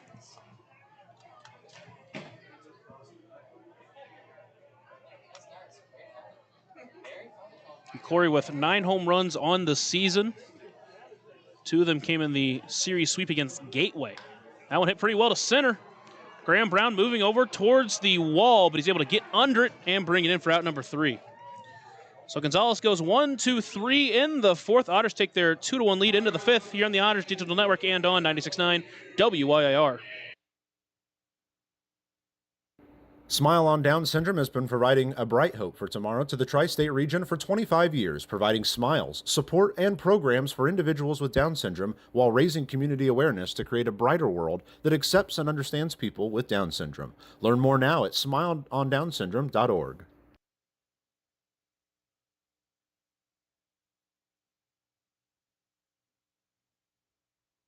Smile on Down Syndrome is planning a Rockin' Extra Smile Mile celebrating 24 years of walks to support individuals rocking that extra 21st chromosome on Saturday, October 4th at the Vanderburgh County 4-H Fairgrounds. This event will rock your socks off with a vendor mall, food trucks, face painting, special guest appearances, a Rockin' Extra talent show, and more. To learn more about how to rock at the walk or how to become an event sponsor or even to make a donation, visit smileondownsyndrome.org or text 812-449-6049 for more information. This sponsored event is open to the entire tri-state community.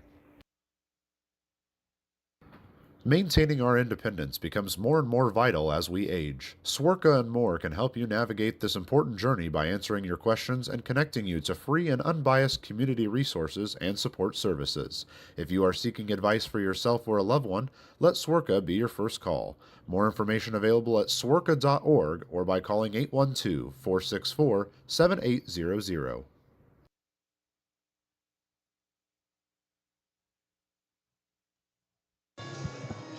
We head to the Buffalo Wild Wings 5th inning. Remember, everybody, bottomless swaps are now here. Visit either Evansville location, 5405 Pearl Drive and 715 North Greenville Road for details. Cohen Wolbank steps in, second time in as many innings. Scratch that, he steps in for the second time in the game. Struck out swinging his first time up. As Grace winds and delivers the first pitch to him, squares on a bunt, puts it down right back to the pitcher. Grace will take it in, throw to first is in time, and there's one away. Trying to get started quickly here in the 5th inning, but unfortunately didn't put it down the left side, but instead right back to the pitcher.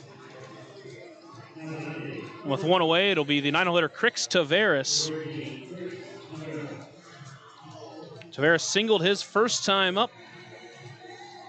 It was followed by a couple of quick outs, and Washington was out of that 3rd inning. First pitch finds the zone. He'll start behind 0-1. Again, Taveras has been pretty hot over the last couple of weeks for Evansville. 0-1 pitch swings through that one. Now he's behind 0-2.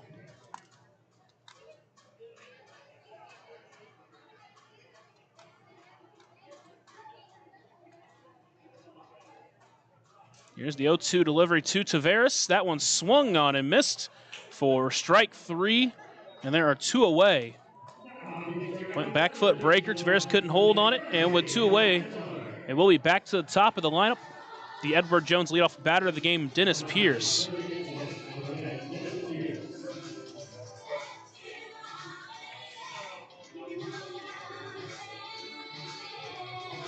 Pierce will step in 0 for 2, a ground out and a pop out.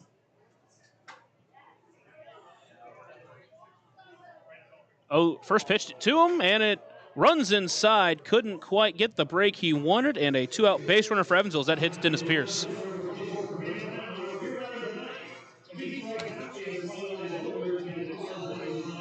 That will extend his on-base streak to 28. Just 2 short of what David Mindham had. And now it'll be Graham Brown stepping in with a 2-out base runner, trying to extend this 5th inning, try to add on here to the Otters' 2-1 lead. First pitch swinging. Goes behind 0-1.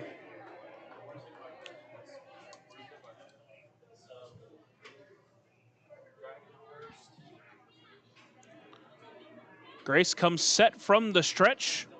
And they throw over to first base, nothing doing. Almost got the tag applied to him on time, but Pierce able to get back. Pierce on the season, just 1 stolen base, not really a stolen base threat. Oh, 2 outs. We'll see if they maybe want to make a move. Here's the 0-1 pitch. That one misses outside. Make it 1-1.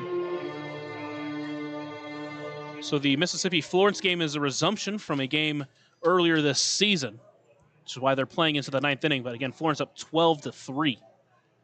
1-1 pitch outside and wide. Good stop by the catcher, Charles Mack. Count now 2-1. Big game out in the West Division with Gateway and Schaumburg. Schaumburg up 2-0 early in that one. Lake Erie tied with Windy City at 1, bottom of the 3rd in that game. Here's the 2-1 pitch. That one misses outside. Good check swing there from Graham Brown. Make it 3-1. So for a couple of quick outs, a hit by pitch. Now Brown's at 3-1 with JT Benson awaiting on deck, who is 1 for 2.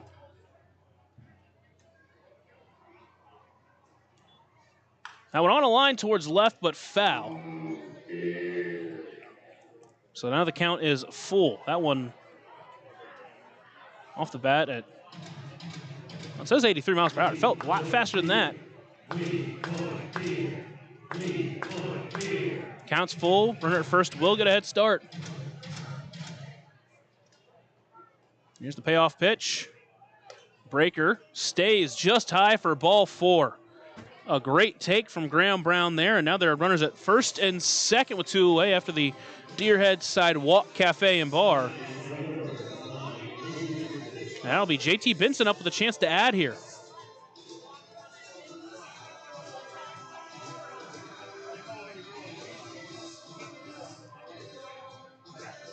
Benson stepping in 1 for 2. He scored a run on the LJ Jones home run. He also flew out to right on a diving catch from the Corey. First pitch, front door breaker, finds the zone. Takes that one middle. He's behind 0-1. Benson a couple of times hit the ball really hard. If he can find some open grass, he can add to the Otters' lead. Big lead from Dennis Pierce over at second base. And they're going to throw back, but Paven Park's over at second not covering, so not able to make the throw.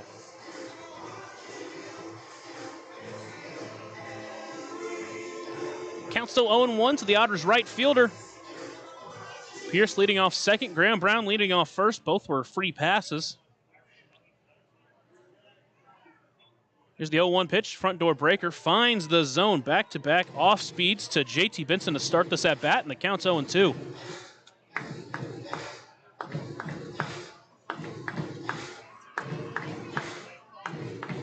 Both of them were front door pitches. Trying to strand a couple of runners is Grace. Here's the 0-2 pitch. Fastball fouled up, and an overhead foul ball brought to you by Heads Construction. Choose the best, never regret it. Count still 0-2. The Otters with a 2-1 lead, trying to add after a couple of quick outs here in the 5th. A hit by pitch and a walk have put runners at first and second with JT Benson up with a chance to add. Next 0-2, that's lined up the middle. That's going to get through for a base hit. Pierce rounding third. McCauley's going to send him home. Throw is going to come to the plate. It's not going to be in time, and the Otters add to their lead. They now lead 3-1. JT Benson's second hit of the game, and the Otters able to double their lead here in the 5th.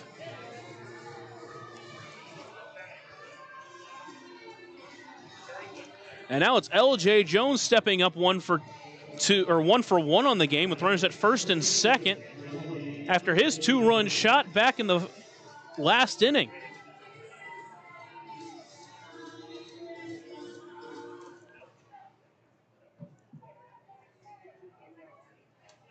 Here's the first pitch to Jones. Swings that one high, pop up right side. Check, trying to move over into foul territory. He'll move over towards the wall, but it's going to land out of play, and he will start 0-1, will LJ Jones.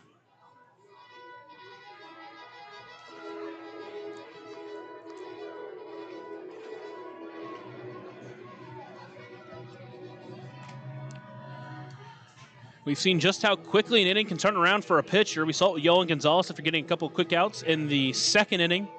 A double and then a single scored a run for Washington. This inning here, a couple of quick outs for Reggie Grace, and then a couple of free passes, and then a single from JT Benson. The Otters have scored 1, trying to add more. Grace steps off and resets himself.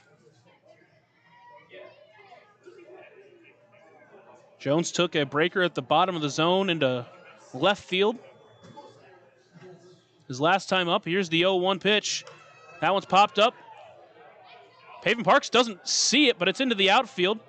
It's the right fielder, LaCory, who's able to grab it for out number 3. Both Pavin Parks at second and Watson over in center field didn't really see it, but LaCory able to find it and bring it in for out number 3. But the Otters add 1 here on the Otters Digital Network and on the 96.9 WYIR. Join Smile on Down Syndrome for a rockin' extra experience at their 24th annual Smile Mile Walk on Saturday, October 4th from 9 to noon at the Vanderburgh County 4-H Fairgrounds. Register to walk or donate by visiting smileondownsyndrome.org and come ready to rock it out for an extra spectacular time. All ages and abilities welcome.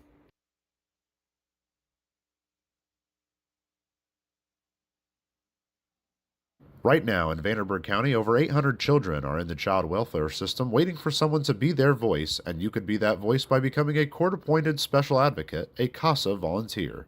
Donating just a few hours a month of your time can change a child's life forever. Vanderburgh County CASA invites you to join them. Stand up, speak out, be for the child, be a CASA. For more information, visit vandcasa.com. That's VAND-CASA.com.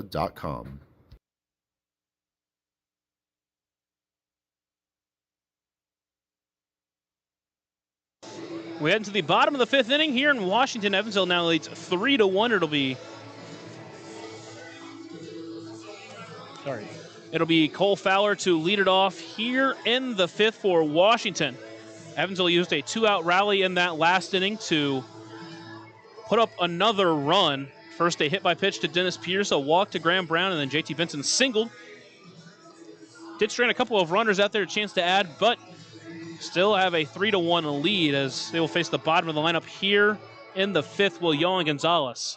He's really settled in after that second inning, struggled a little bit with 2 outs, but other than that, he has looked really good. I should say in the 3rd inning, he also worked around that with runners at second and third. But again, since then, he set down 6 straight batters, didn't allow any runs to score in that 3rd inning. And now he works with a 3-run lead.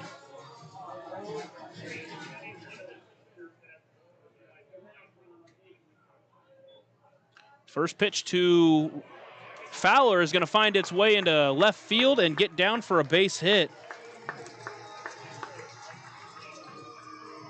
So for the second straight inning, for the second time in the last 3 innings, Gonzalez is going to have to work around a leadoff single. And now it's Charles Mack stepping in. Last time up, he singled to right.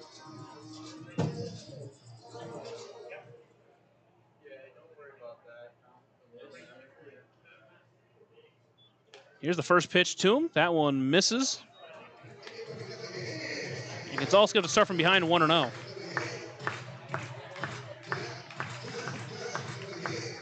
Mack and then Ben Watson, who stands at the top of the lineup on deck, both made the 3rd inning interesting after Mack hit a leadoff single on the first pitch he saw, and then Watson on the first pitch he saw a double to put runners at second and third.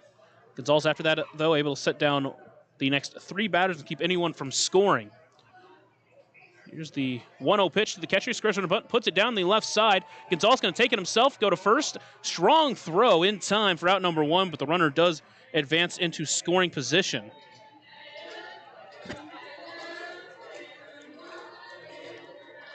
With 1 away, it's back to the top of the lineup, Ben Watson. Great play there from Yohan. We've seen a few times, even saw it in the last game with Brahms on the mound. That can turn into a missed throw very easily. Fortunately, though, Yohan stands strong, a very sharp throw over to first. And now he'll have to battle the top of the lineup. He's looked good against the first 5 batters outside of Watson, who has doubled.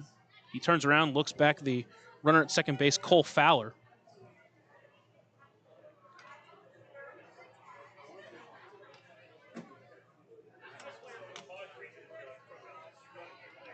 Watson awaits the first pitch. That one misses outside and wide.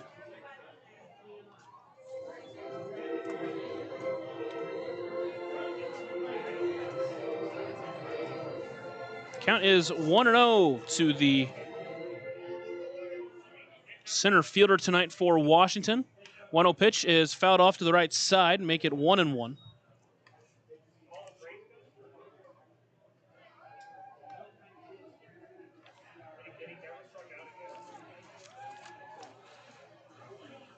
Watson stands in, 1-1 count. He's 1 for 2 with that double, and he has a runner in scoring position. Gonzalez sets and delivers. Try to go back door, missed outside, make it 2-1.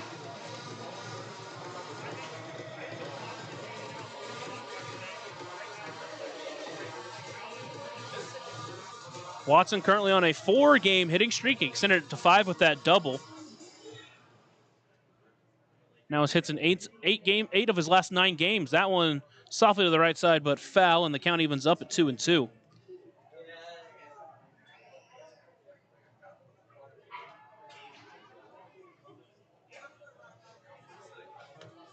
Watson, the 24-year-old out of Westchester, Pennsylvania. Plays last 2 seasons with Virginia Tech. Awaits the 2-2 pitch. Line foul. Count stays 2-2.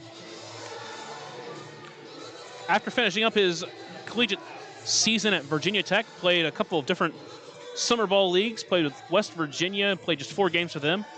Then played 20 games for Mahoning Valley, both within the MLB Draft League, before joining Washington for this late season push. Here's the next 2-2 delivery. Swung on and missed for strike 3. Couldn't catch up to the fastball, and there's 2 away with that German American Bank strikeout for Yohan Gonzalez, his 4th of the game.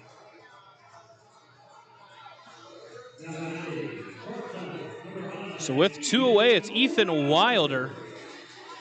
Wilder so far in the game 0 for 2, but trying to pick up his team here with a single to at least try to cut into that Otters lead.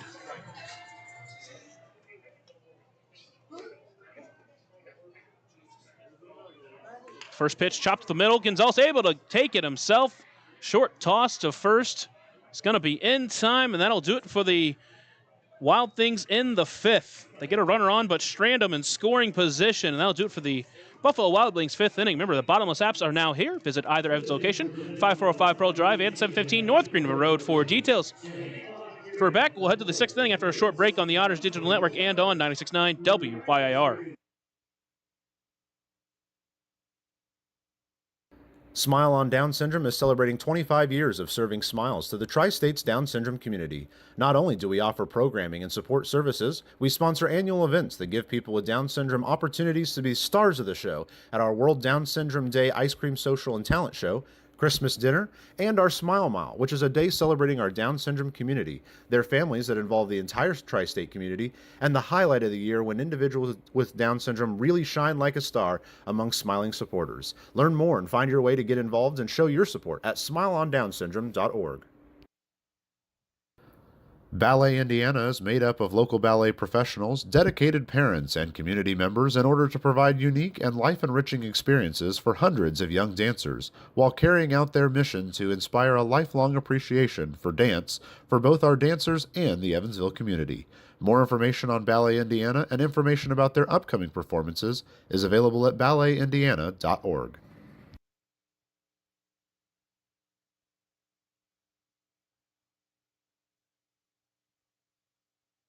We head into the 6th inning here in Washington. Evansville leads 3-1. There is a defensive change for Washington. Kyle Edwards will take over the shortstop duties from Ethan Wilder, who ended that last inning with a ground out. Presumably he will bat in the 2-hole. And Stephen Paolini will lead it off here in the 6th. 0 for 2, trying to turn around his fortunes. First pitch squares on a bunt, but pulls it back as that pitch misses low and in for ball 1. Paolini's hit the ball hard during his first 5 games with Evansville. Hasn't had a great night tonight trying to turn around his luck. 1-0 pitch does put down that bunt, but he fouls it off, making 1-1. Plenty of speed for Paolini. We've seen it on the base paths, in the outfield. Batting in the 5-hole here in his 6th game for Evansville.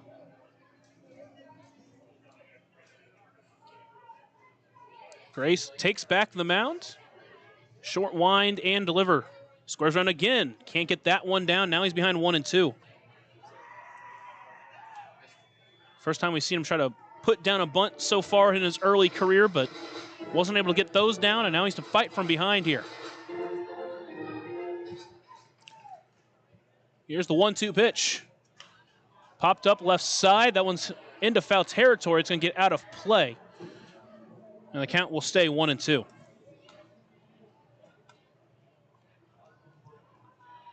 Ottawa, who won game 1 of that series, currently leading Three Rivers 1-0. New York and Tri-City into the top of the third. Tri-City up 2-1. So if things were in where they are now, Ottawa would just be half a game out of a playoff spot. 1-2 pitch. That one taken high. Good take there. Make it 2-2.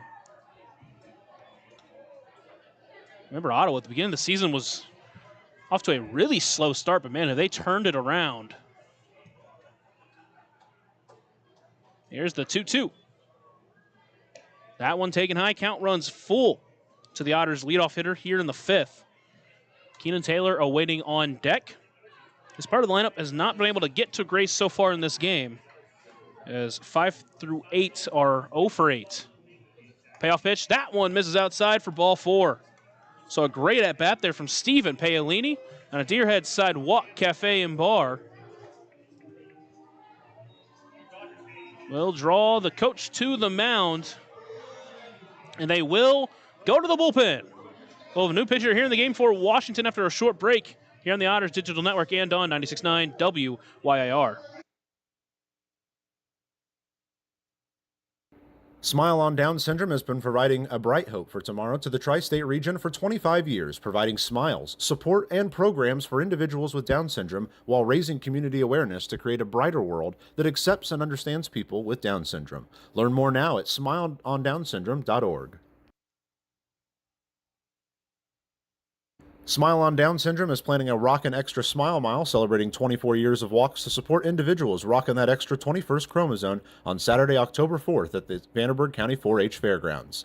This event will rock your socks off with a vendor mall, food trucks, face painting, special guest appearances, a Rockin' Extra talent show, and more.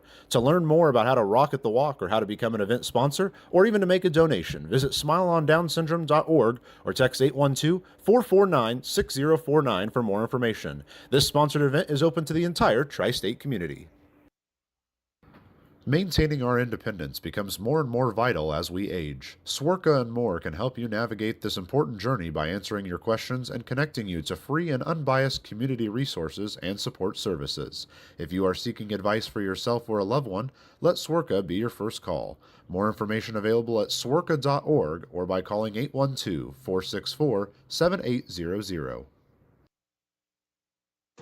Washington caught of the bullpen. Christian Diaz takes the mound. Behind the plate, Charles Mack.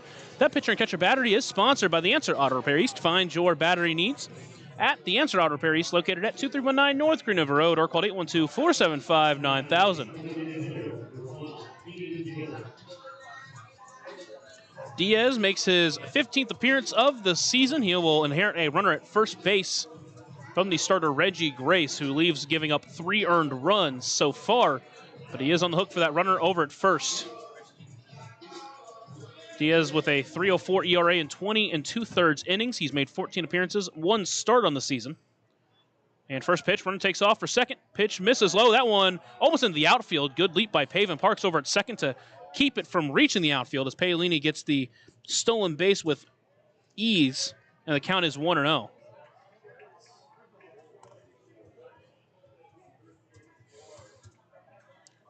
Seen often this year, Stephen Paolini take second very quickly. McCauley was over there to check on him, make sure he's okay. Seems all is good. Again, Paolini, in all likelihood, playing his first game on turf after being drafted out of high school into the Braves organization. His first series was in Mississippi on that traditional field, obviously back in Bosse Field, the traditional field. Now he's on turf. 1-0 pitch to Taylor, finds his own, make it 1-1.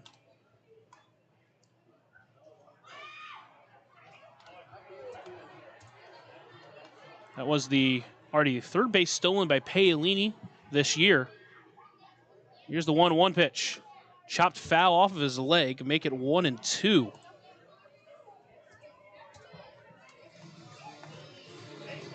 Taylor will walk around the batter's circle here, and Evansville leading 3-1 in the sixth, trying to add on to that lead. Leadoff walk from Paolini. That was off Reggie Grace, and then the stolen base from Paolini. And now the trainer out to look at Keenan Taylor if he fouls that one off. Just want to make sure he's all right. He is in the DH spot. Looks like he'll stay in the game. Doesn't have to play defense, so that is a positive. He'll step back in with the count 1-2. Otters with a 2-run lead here in the top of the sixth. And here's the 1-2 pitch. Takes that one low and outside. Good take there. Make it 2-2. Taylor, the all-star starter out in left for the Midwest Conference. His 82nd game of the season. Average back up at 294. 2-2 pitch. That one lined to center. It's going to bring Watson in. He'll bring it in for out number 1. Paolini won't test him. So with one away, it'll be J.J. Cruz. He tries to find his first way on for the game.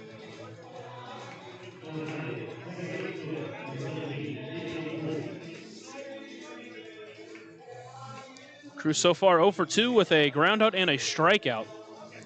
Obviously the first time he's facing Diaz tonight. Hopefully he can turn his fortunes around. That's first pitch, backdoor off speed. Finds his own, make it 0-1. Ended up finding middle part of the zone. Cruz, the free swinger, who's tied for the team lead in home runs. Awaits the 0-1 pitch. Swings through that back foot breaker. Can't hold up, make it 0-2. So now he's going to have to fight from behind here in this at-bat.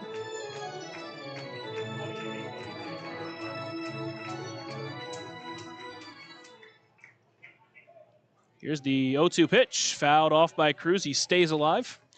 Entering the ballgame with a .250 batting average, a .414 slugging for the second-year Otter.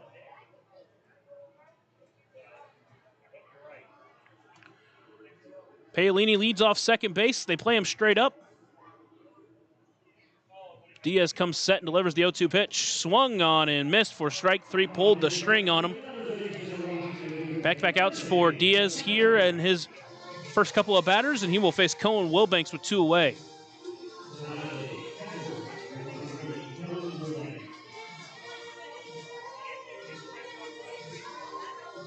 Wilbanks trying to turn his fortunes around. He's 0 for 2 so far. Tried to get on base on a bunt in the last inning, but put it right back to the pitcher.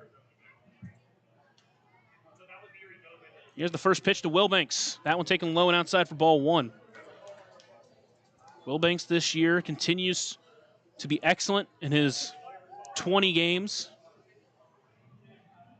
He's really turned himself into a great defensive catcher as well after his impressive weekend. That pitch misses inside, make it 2-0. Does a good job keeping the ball in front of him. And of course, the 2 caught stealings of Ian Batty Paglia.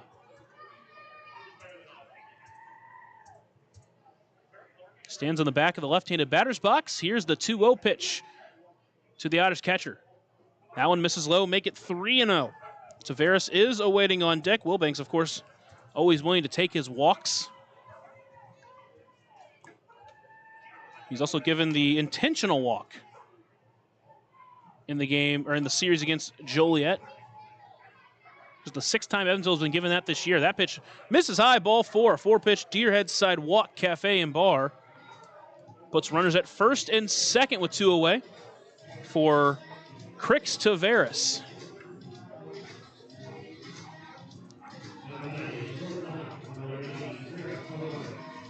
Tavares steps in with one of Evansville's 4 hits on the game.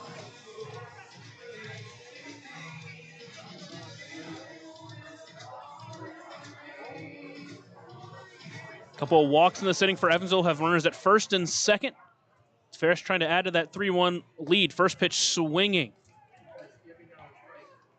Couldn't catch up to that pitch up in the zone. He's behind 0-1. In the top of the 6th, Washington got out in front early with a run in the top or bottom of the 2nd. Evansville 2 runs in the 4th, a run in the 5th. Both runners take off. That one's fouled off. Now Tavares behind 0-2, and Paolini and Wilbanks both going back to their respective bases.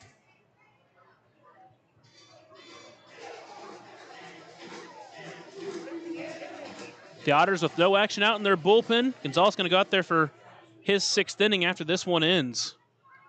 But the Otters would love to give him some extra run support. Tavares steps in, count 0-2. Diaz sets, looking back at second. No one holding Paolini on, and delivers. Popped up, shallow left field. Out on it is Edwards. It'll be the center fielder Watson who calls everybody off and brings it in for out number 3. So the Otters put runners at first and second, but can't score any.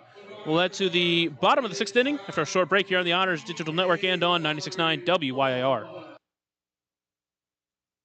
Join Smile on Down Syndrome for a rockin' extra experience at their 24th annual Smile Mile Walk on Saturday, October 4th from 9 to noon at the Vanderburgh County 4-H Fairgrounds. Register to walk or donate by visiting smileondownsyndrome.org and come ready to rock it out for an extra spectacular time. All ages and abilities welcome.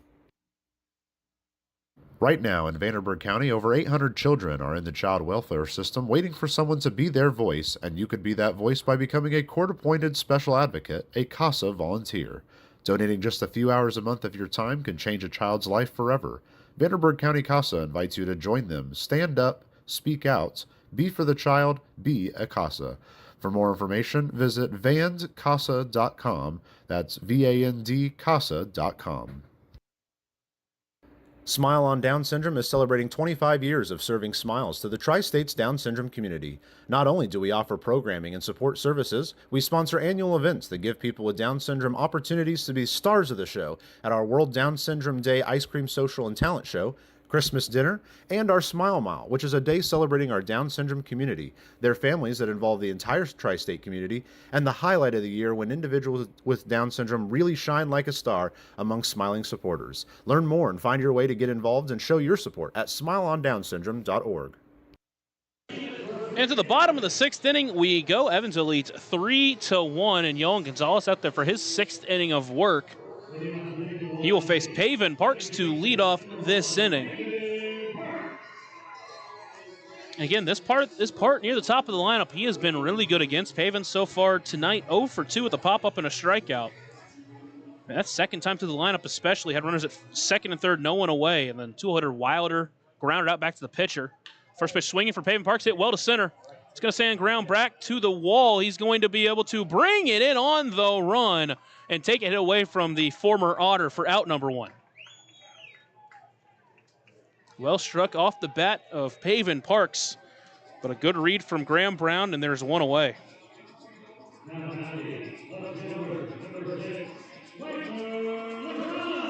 that will bring up the 4-hole hitter Wagner Lagrange. He's 0 for 2 with 2 groundouts to short.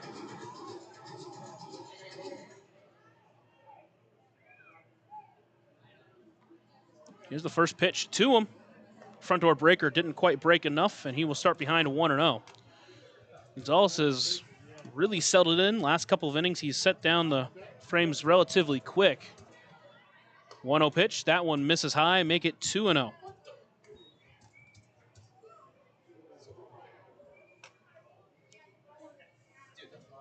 Here's the 2-0 pitch. That one jam shot into left field. Under it is Paolini, and that's 2 away. Hit fairly well for all things being considered, but he was very much jammed on that one. And so with 2 quick outs here in the inning, it's Andrew Check, the big home run hitter in this lineup, who bats in the 5-hole. He's been held in check so far. He's 0 for 2. First pitch, strike at the knees. Starts out in front 0-1. Check struck out swinging his first time up, grounded out to third his last time. That pitch misses low. Last time up, tried to poke it through that 6-5 hole out in the left side of the infield, but good play by Pierce, kept it. That pitch misses high, make it 2-1.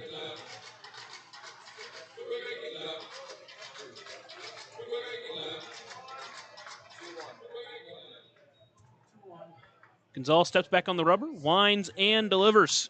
Chopped foul by Check. Now it's 2-2.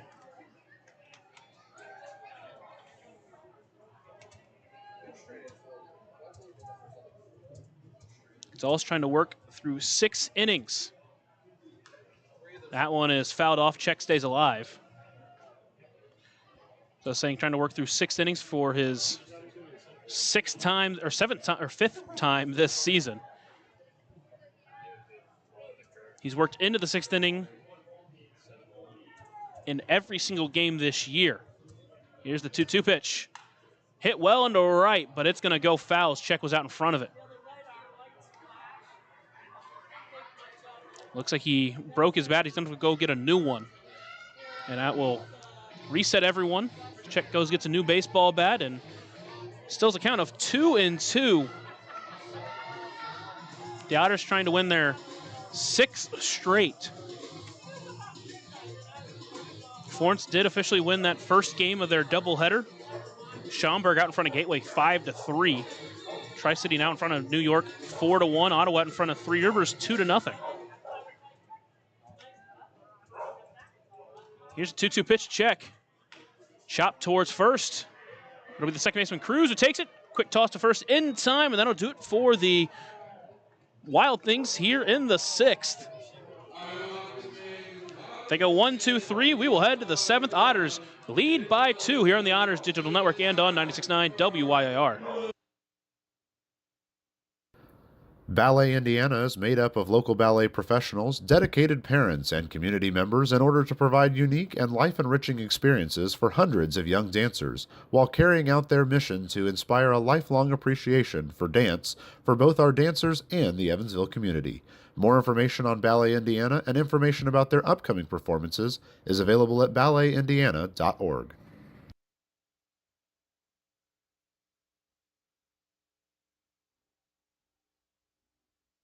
Smile on Down Syndrome has been providing a bright hope for tomorrow to the tri-state region for 25 years, providing smiles, support, and programs for individuals with Down syndrome while raising community awareness to create a brighter world that accepts and understands people with Down syndrome. Learn more now at smileondownsyndrome.org.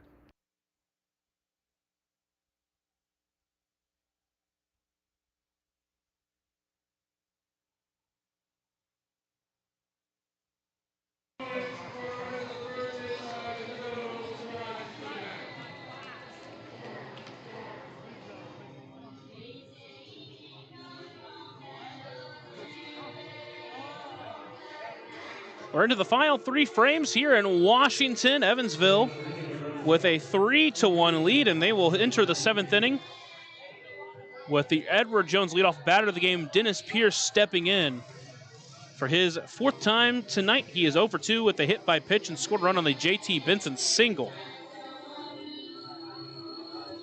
Here on this Tuesday night game, first of 3 here against Washington before heading back to Bosse Field for the final homestand of the season.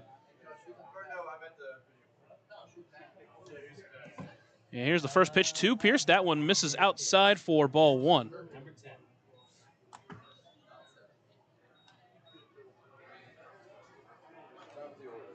Diaz in his 2nd inning of work delivers the 1-0 pitch. That one misses wide. Make it 2-0. Came in with the runner at first base. Got it out of the inning scoreless, but did give up a walk to Cohen Wilbanks.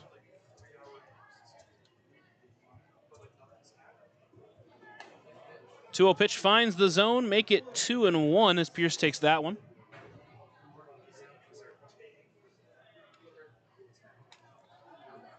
Pierce in the midst of a 28-game on-base streak as that finds the zone, make it 2-2.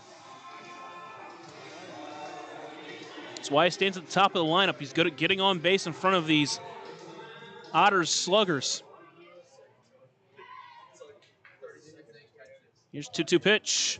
Throws his bat out there, able to foul it off and stay alive. Count stays 2-2.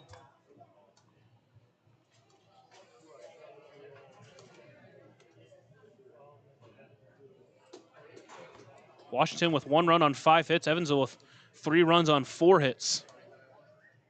2-2 pitch swung on and missed for strike 3. Pulled the string on him, and there is 1 away here in the 7th. That will lead to Graham Brown.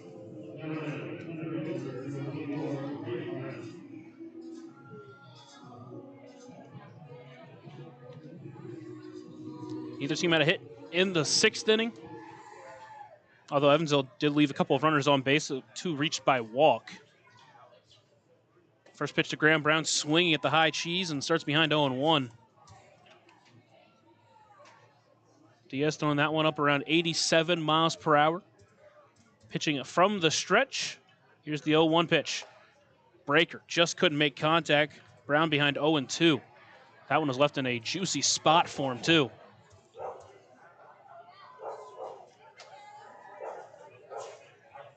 Now with the count 0-2, Graham Brown has to fight from behind against Diaz. Already's a strikeout here in the inning, 2 in the game. 0-2 pitch, able to hold off the changeup. Make it 1-2 now. Brown 0 for 2 with a walk.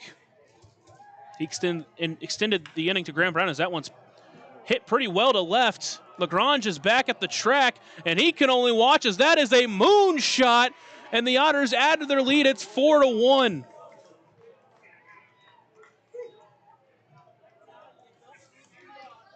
Turns on the inside fastball, 103 off the bat. And Graham Brown goes deep, his 12th of the season. The Otters lead 4-1.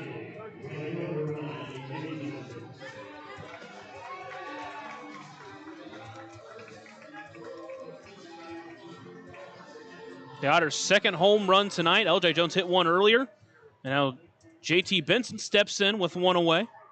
First pitch to him finds the zone on the outside edge. Benson will start behind 0-1.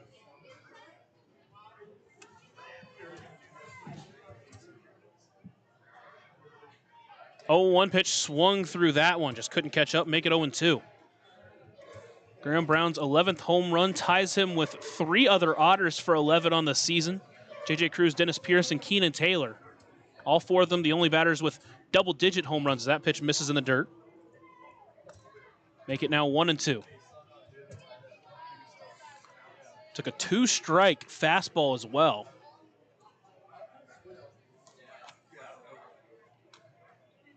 That one lined to right center. That one's going to find the gap. It's going to bounce. It's going to be eventually cut off by the center fielder, Watson. Benson trying for 2, and he's going to get in there. So after the home run, the Deerhead double-decker double. And the Otters with another runner in scoring position here, but just 1 away in the 7th.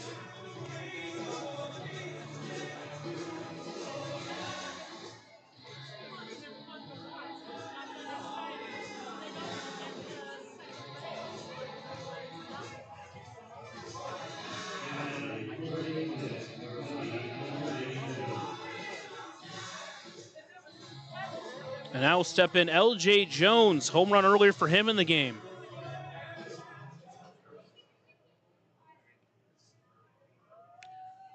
Diaz sets and delivers the first pitch to him. That one misses outside for ball 1. The Otters with their 5th and 6th hit of the game so far here in the inning.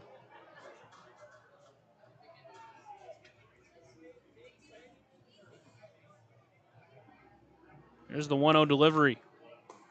Takes that one low, make it 2-0. Diaz, after getting 4 of his first 5 batters, was run into trouble here in the 7th. A solo shot, now a double. No one warming out in the Wild Things bullpen quite yet.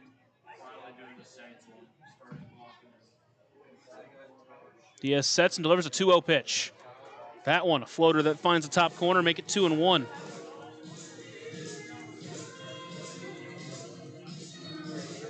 That's what we like to see from Evansville. You take the lead and you keep adding on. Keep helping out your starting pitcher, who's been excellent. 2-1 pitch is fouled off of L.J. Jones's front foot. Now it's 2-2.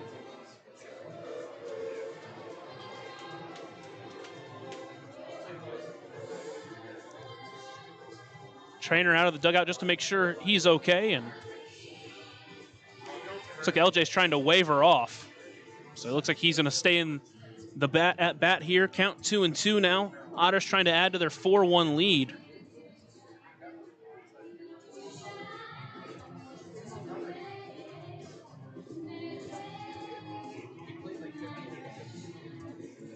Jones stepping back in. Count 2-2.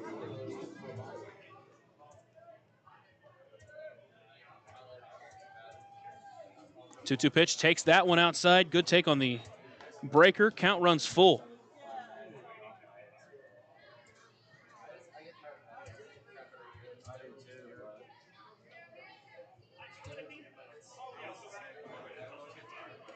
And he goes after that pitch. Foul tips it back into the glove, and there's 2 away.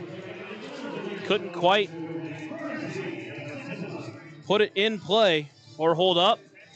And with 2 away, it'll be Stephen Paolini, the final hope to add for the Otters here in the 7th.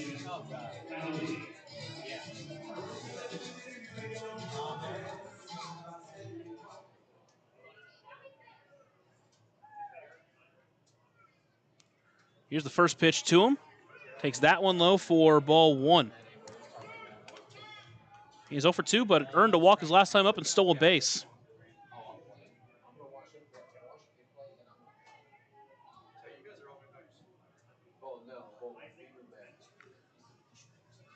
And throw back to second, and that one's going to be in time. They say that they got him.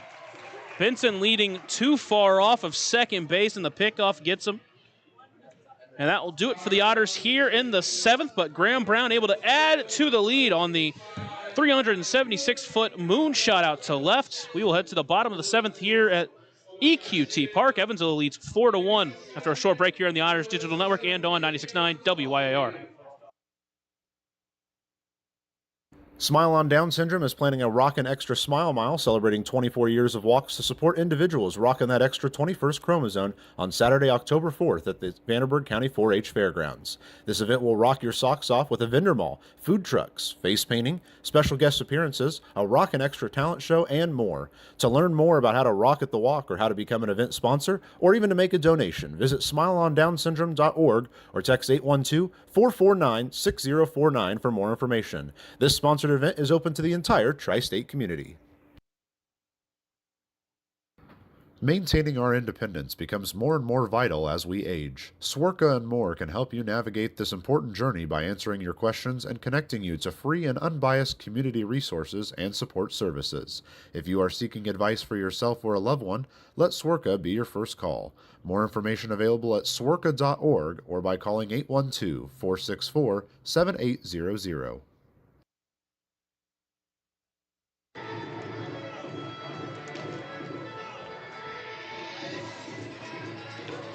Time to stretch here at the ballpark. Evansville leads 4-1 as we head to the bottom of the 7th.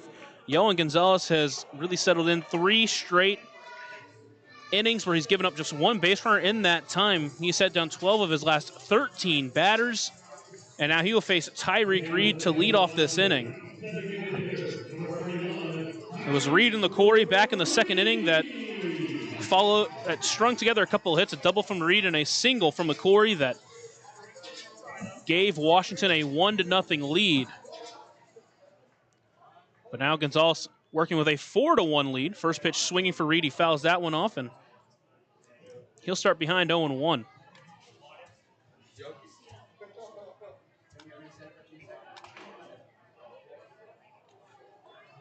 The 0-1 pitch, that one's popped up. Shallow center field. It'll be Graham Brown who comes in on it and brings it in for out number 1.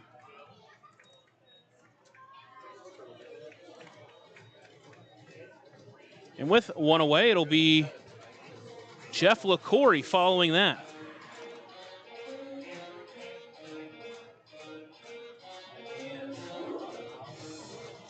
So with 1 away, Jeff LaCory stepping in the left-handed batter's box. He's 1 for 2 with the single, an RBI single in the 2nd. First pitch misses outside for ball 1. Flew out to center field his last time up.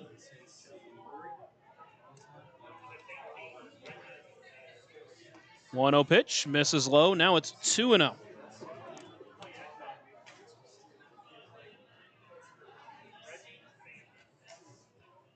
Pitch number 95 on the game for Yohan Gonzalez upcoming.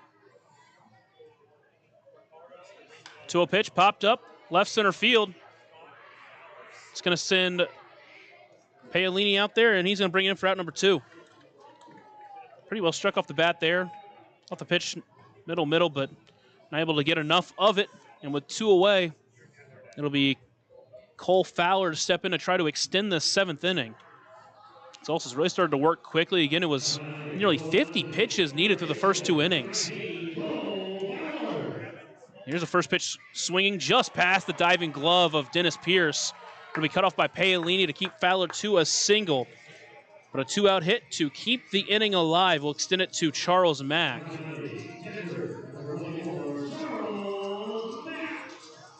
Mack 1 for 1, sorry, on the day. Sack bunt in the 5th inning. And then a single back in the 3rd. Gonzalez sets and delivers the first pitch. Backdoor breaker just can't quite catch it. It's just a bit outside, make it 1-0. That's Fowler's 2nd hit of the game already. He's 2 for 3. He leads off first base. Here's the 1-0 pitch. Backdoor breaker, that one finds the zone, make it 1-1. The Otters bullpen does get up and get warm. The lefty gunner, Dennis, out there and warming. There is some action out in the Washington bullpen as well. The 1-1 pitch checked his swing. That one misses outside, make it 2-1. You would expect with the pitcher out there warm, he would come in to replace the pitcher Diaz next inning. Here's the 2-1 pitch. Line to left center. That one's pretty well struck. That one's going to send Paolini back to the track at the wall. He's going to reach for it. Can't bring it in. They're going to send Fowler home. No throw, and the Wild Things are going to cut into the Otters' lead with a 2-out double from Charles Mack.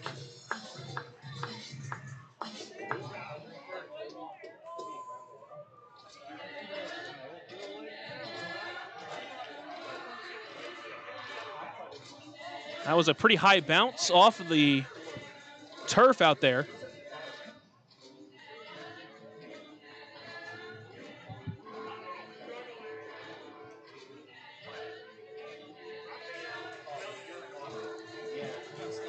There is going to be a conversation between the umpires because there is potential that it did bounce off of the brick, and if it does that, that's a ground rule double, and the runner has to come back to third. I wasn't really looking for it. That's, of course, my mistake.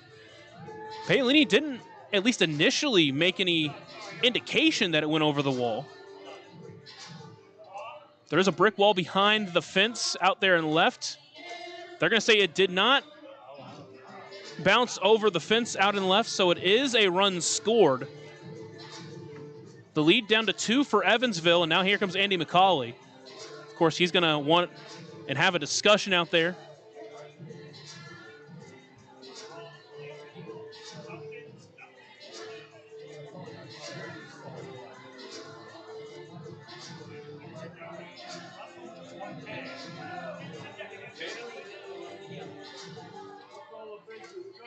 Cawley's still out there talking with the home plate umpire, Jonathan Biarretta.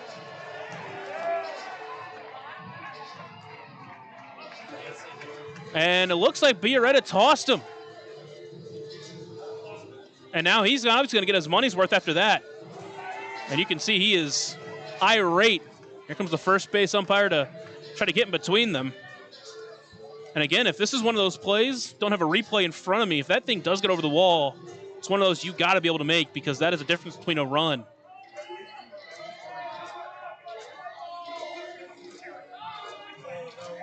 McCauley still arguing out there.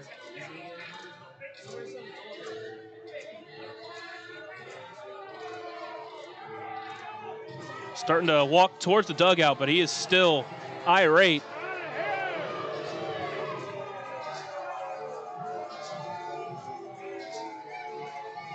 But we'll play on here in Washington. Otters lead 4-2. Here comes Max Peterson. We'll see if they're going to go get his guy. At this point in the game, nearing 100 pitches, tying run at the plate. The way Gunnar Dennis has pitched, why not? And they will. They're going to go to their bullpen. That'll do it for Yolan Gonzalez's excellent outing. Earns the quality start, and it'll be up to the Otters bullpen to uphold his lead. Take a short break here on the Otters Digital Network and on 96.9 WYIR. Join Smile on Down Syndrome for a Rockin' Extra experience at their 24th annual Smile Mile Walk on Saturday, October 4th from 9 to noon at the Vanderburgh County 4-H Fairgrounds. Register to walk or donate by visiting smileondownsyndrome.org and come ready to rock it out for an extra spectacular time. All ages and abilities welcome. Right now in Vanderburgh County, over 800 children are in the child welfare system waiting for someone to be their voice, and you could be that voice by becoming a court-appointed special advocate, a CASA volunteer. Donating just a few hours a month of your time can change a child's life forever. Vanderburgh County CASA invites you to join them. Stand up, speak out, be for the child, be a CASA. For more information, visit vandcasa.com. That's VANDCASA.com.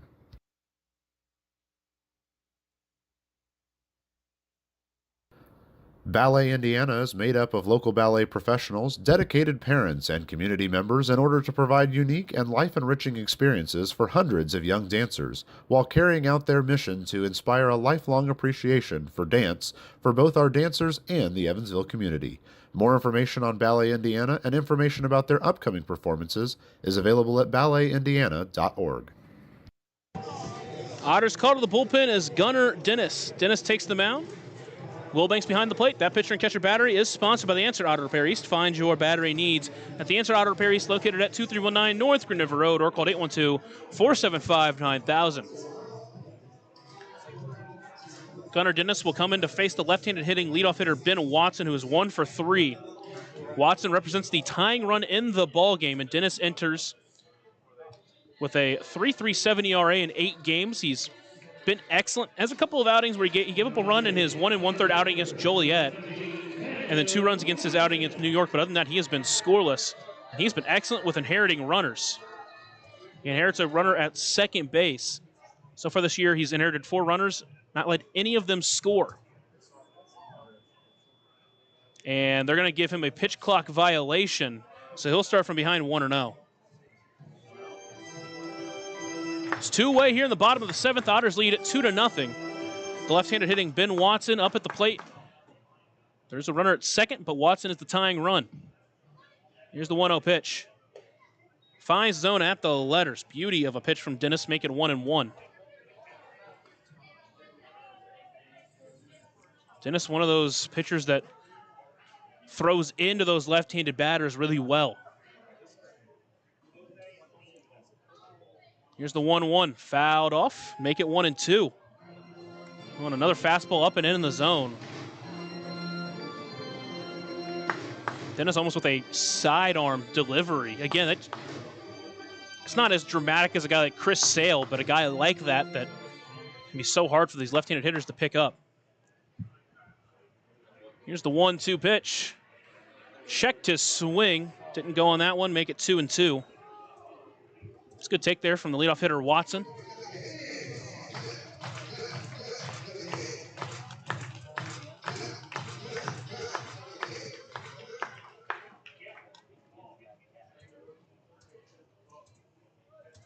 Here's the 2-2 pitch from Dennis. Swung on and missed for strike 3.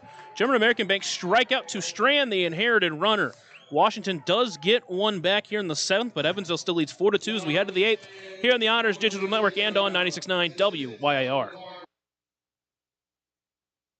Smile on Down Syndrome has been providing a bright hope for tomorrow to the tri-state region for 25 years, providing smiles, support, and programs for individuals with Down syndrome while raising community awareness to create a brighter world that accepts and understands people with Down syndrome. Learn more now at smileondownsyndrome.org. Smile on Down Syndrome is planning a Rockin' Extra Smile Mile celebrating 24 years of walks to support individuals rocking that extra 21st chromosome on Saturday, October 4th at the Vanderburgh County 4-H Fairgrounds. This event will rock your socks off with a vendor mall, food trucks, face painting, special guest appearances, a Rockin' Extra talent show, and more. To learn more about how to rock at the walk or how to become an event sponsor or even to make a donation, visit smileondownsyndrome.org or text 812-449-6049 for more information. This sponsored event is open to the entire tri-state community.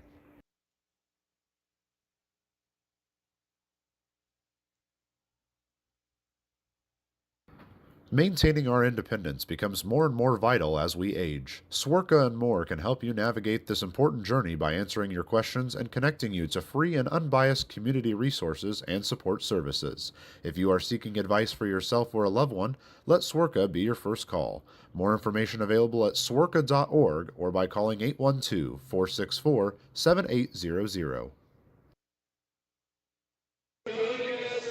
We head into the 8th here in Washington. Evansville with a 4-2 lead as Stephen Paolini will come up. He was at the plate when JT Benson was picked off of second base. 0 for 2 with a walk so far in the game. He's reached in every game he's played as an Otter. He's already kept that alive with the walk earlier today and now tries to get this inning started for Evansville. They do lead by 2, but you'd love to add some insurance. First pitch swinging for Paolini, but he's behind it. He's behind 0-1. New pitcher in for Washington is Chad Coles. Coles on the mound. Behind the plate is Charles Mack. That pitcher and catcher battery is sponsored by the Answer Auto Repair East. Find your battery needs at the Answer Auto Repair East, located at 2319 North Green River Road, or called 812-475-9000. That pitch was fouled off. So Paolini behind 0-2 to the reliever Chad Coles, who's making his 26th appearance of the season. He's pitched to a 3 ERA in 27 innings. Here's the 0-2 pitch. Take that off-speed pitch outside, make it 1-2. Coles this season with 33 strikeouts to 15 walks. His last time out in Quebec, gave up a couple of hits, an unearned run, 1 walk, no strikeouts. 1-2 pitch, chopped towards the right side, but foul. If you just keep it a little bit more to the left side of that first base bag, would have been fair. But count stays 1-2. We saw how hard it can be to pitch in Quebec, how loud it gets over there. Obviously, the lineup is great top to bottom. 1-2 pitch misses high and wide, make it 2-2. That's what made it so much more impressive. A guy like Yohan Gonzalez went in there and pitched 7 innings of 2-run ball. He's coming here, he's pitched 6 2/3 of 2-run ball. 2-2 pitch. That one's fouled directly back. Count stays 2-2. Obviously, Paolini, he's been big in some clutch spots, but, man, you'd love to see him start breaking out. He's shown his bat at the plate has been really good. Just, unfortunately, some bad luck to start the season for him. 2-2 pitch, misses outside, count runs full. But he's done a good job of working some really good at-bats, especially over the weekend so far tonight. Earned a walk his last time up, now the count's full. Here's the payoff pitch. Didn't mean to, but he went and he goes down swinging. Fastball low and in, got him swinging with 1 away. It's Keenan Taylor.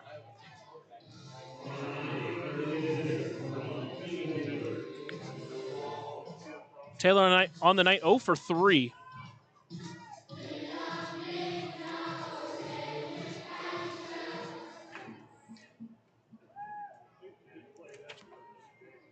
Here's the first pitch to him, a breaker that went over the head of Keenan Taylor. Counts 1-0.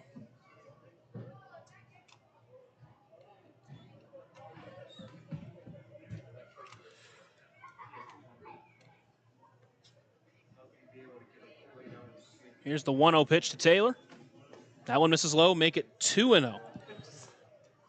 News for Washington in particular. Lake Erie is losing 6-1 to Windy City in the bottom of the 6th. But as of now, they would just stay on pace with Lake Erie. 2-0 pitch, broken bat up the middle. It'll be Pavin Parks who brings it in. Throw to first is in time, and there's 2 away.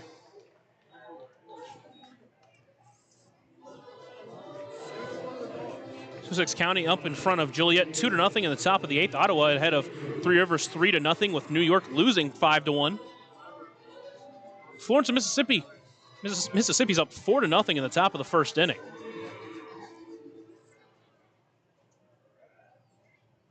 Now it's 5-0. It's J.J. Cruz first pitch to him, misses outside for ball 1. Coles on the mound is able to get up around 93 miles per hour. Here's the 1-0 pitch. That one lined well to center. It's going to be a jumping catch from the center fielder, Watson, to bring it in for out number 3. That was 105 off the bat. Watson initially was coming in on it, then had to go out, but made the leaping catch to keep J.J. Cruz off the base paths. We're going to head to the bottom of the 8th. Otters still lead by 2 here on the Otters Digital Network and on 96.9 WYIR.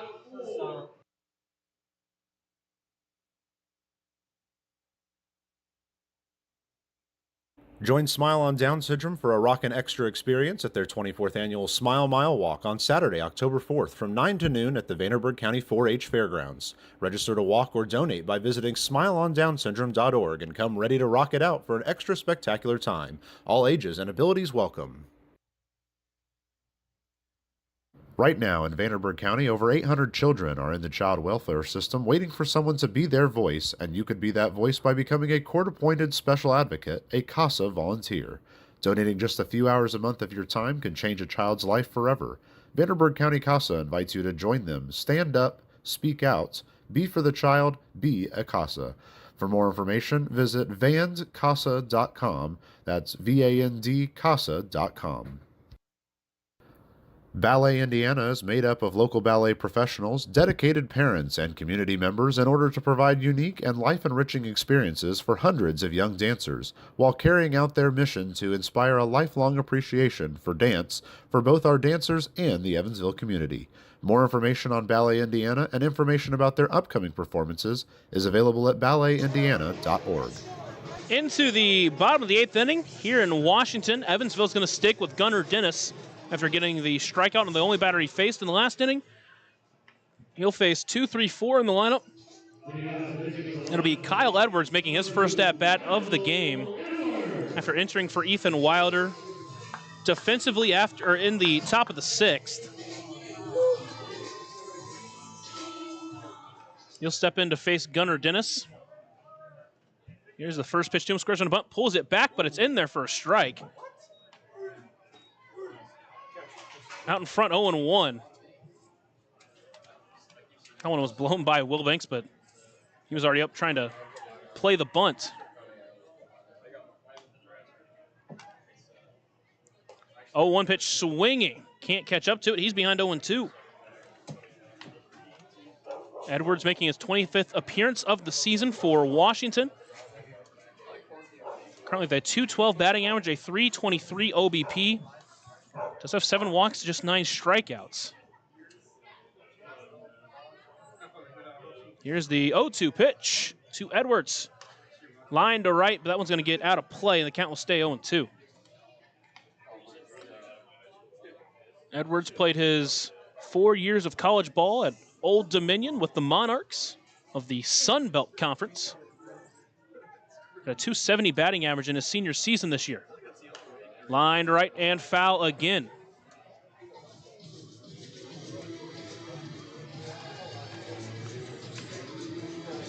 Edwards, the 22-year-old out of Virginia Beach.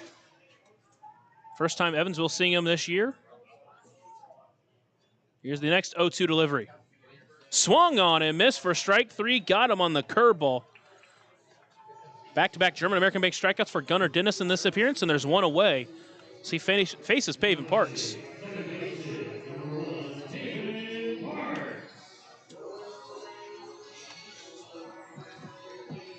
Parks tonight 0 for 3, but he hit the ball really well his last time up, but a great defensive play from Graham Brown kept him out of the hit column. First pitch to him, went off speed, but it missed low. make it 1-0. Valdez is up and warm. We'll see if they want to bring him in against LaGrange, depending on what happens here. 1-0 pitch, misses low and away, make it 2-0.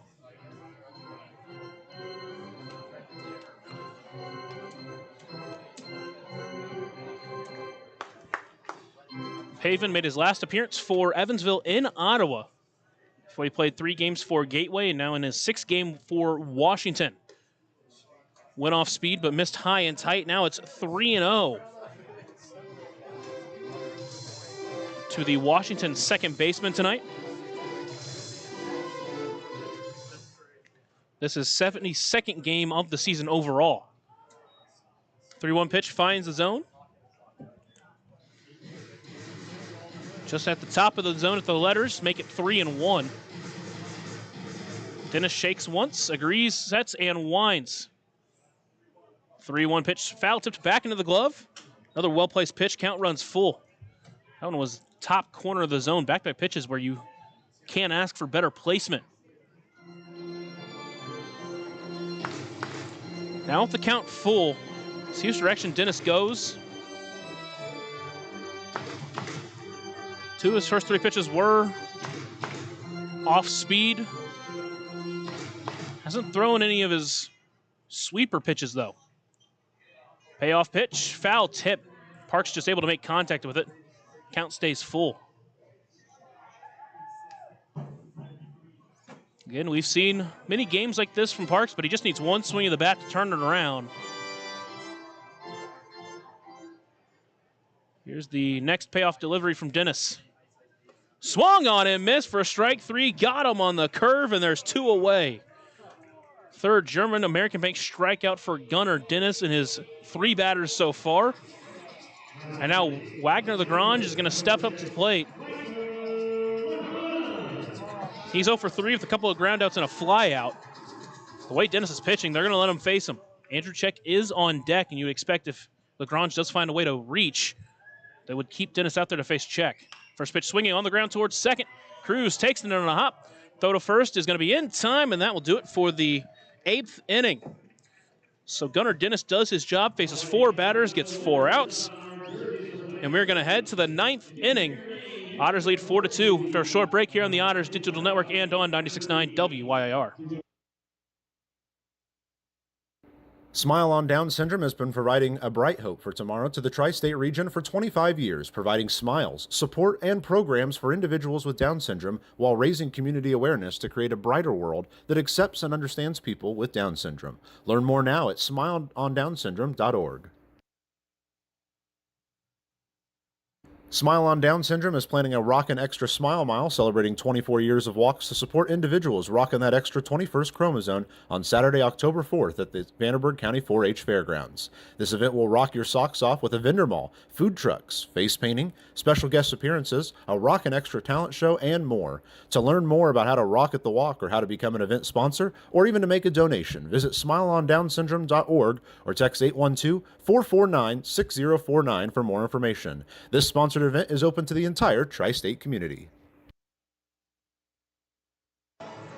We head to the top of the 9th inning here in Washington. Evansville leading 4-2. Chad Cole's out there for another inning of work after working a scoreless frame in the 8th. Set down the Otters 1-2-3, although Cruz did hit the ball really hard his last time up.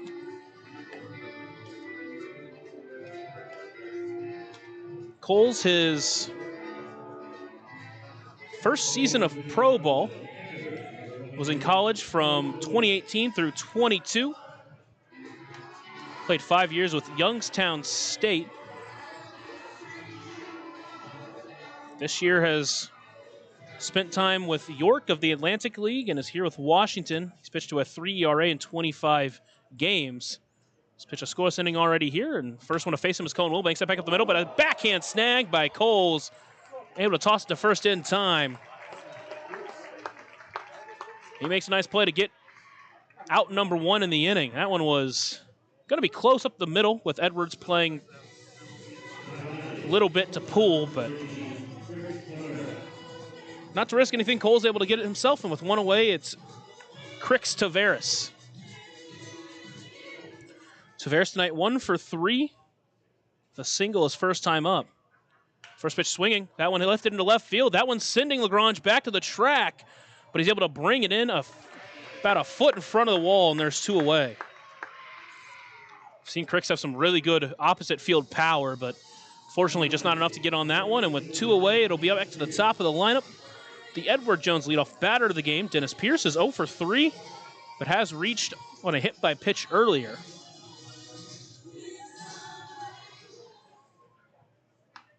Step in with 2 away. Otters would like to add some more insurance here in the 9th, but first pitch to him misses outside for ball 1. They'll need a 2-out rally to do it. Garrett Crowley is up and warm in the Otters bullpen. You expect him to come in for his 3rd save of the season. 1-0 pitch. That one hit well and deep into left center. That one's sending Watson over, but the speed of Watson able to bring it in for out number 3. Pierce hit that ball well, 102 off the bat, but just couldn't find a hole. And for the 2nd straight inning, the Otters go down 1-2-3 against Chad Coles. But we head to the 9th inning. It's Garrett Crowley time. Chance to win this one for Evansville. Take a short break here on the Otters Digital Network and on 96.9 WYIR. Join Smile on Down Syndrome for a rockin' extra experience at their 24th annual Smile Mile Walk on Saturday, October 4th from 9 to noon at the Vanderburgh County 4-H Fairgrounds. Register to walk or donate by visiting smileondownsyndrome.org and come ready to rock it out for an extra spectacular time. All ages and abilities welcome.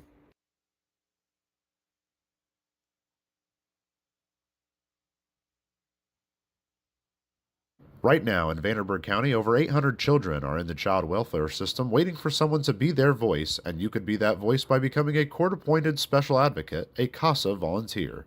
Donating just a few hours a month of your time can change a child's life forever.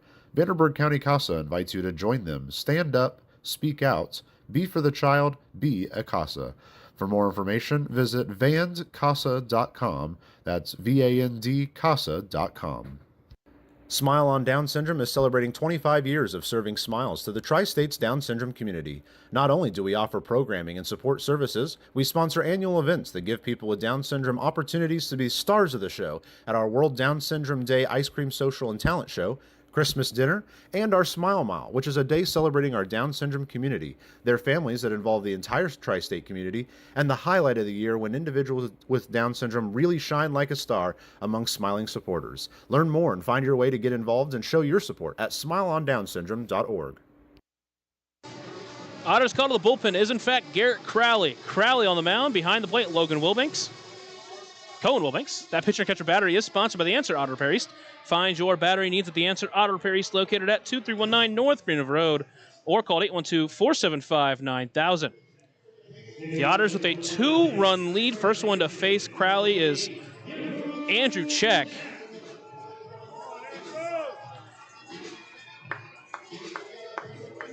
They've held him in check so far. He's 0 for 3, strikeout and a couple of groundouts. Crowley will enter his 7th game with the Otters, chance for his 3rd save. A 1.17 ERA in those 6 games, a 1.85 overall in the season. First pitch check misses low and wide for ball 1 to Check.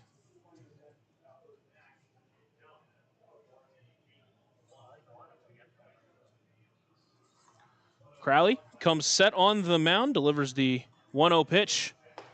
Finds his own with the fastball there, make it 1-1. Of course, we've seen Garrett Crowley really explode onto the scene here in Evansville. He was excellent in Quebec, of course. That one popped up. That one's going to get out of play. It's going to get overhead. An overhead foul ball brought to you by Heads Construction. Choose the best, never regret it. Count is 1-2. As well he did in Quebec, he's been even better here with Evansville.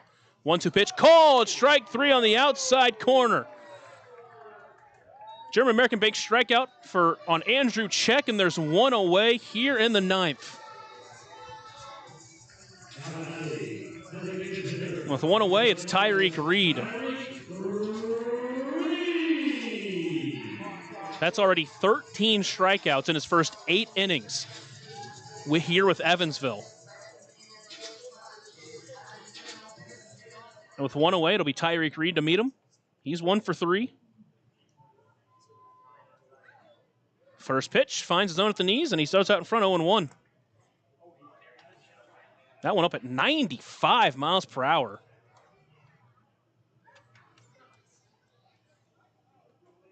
The ballpark read out there said it was 93. I'm not sure which one's right. TrackMan says 95, although that is easily the fastest we've seen Crowley pitch all year.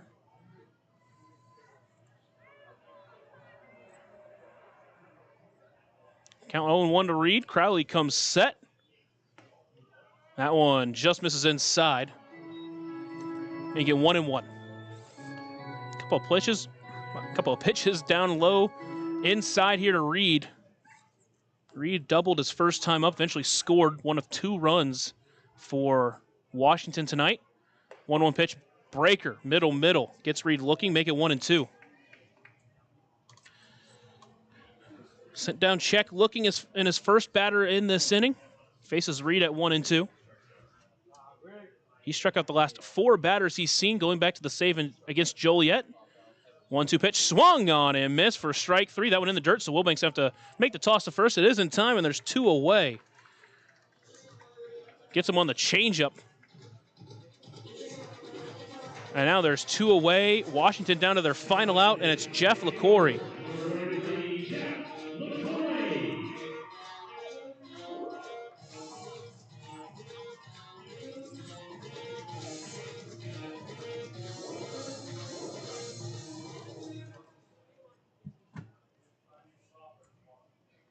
Here's the first pitch to LaCory. Front door breaker. Finds the zone. Beauty of a pitch, and he's out in front 0-1.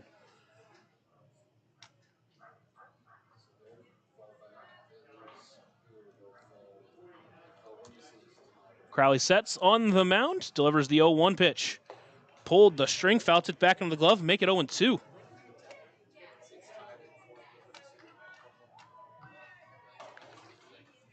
Now the count is 0-2.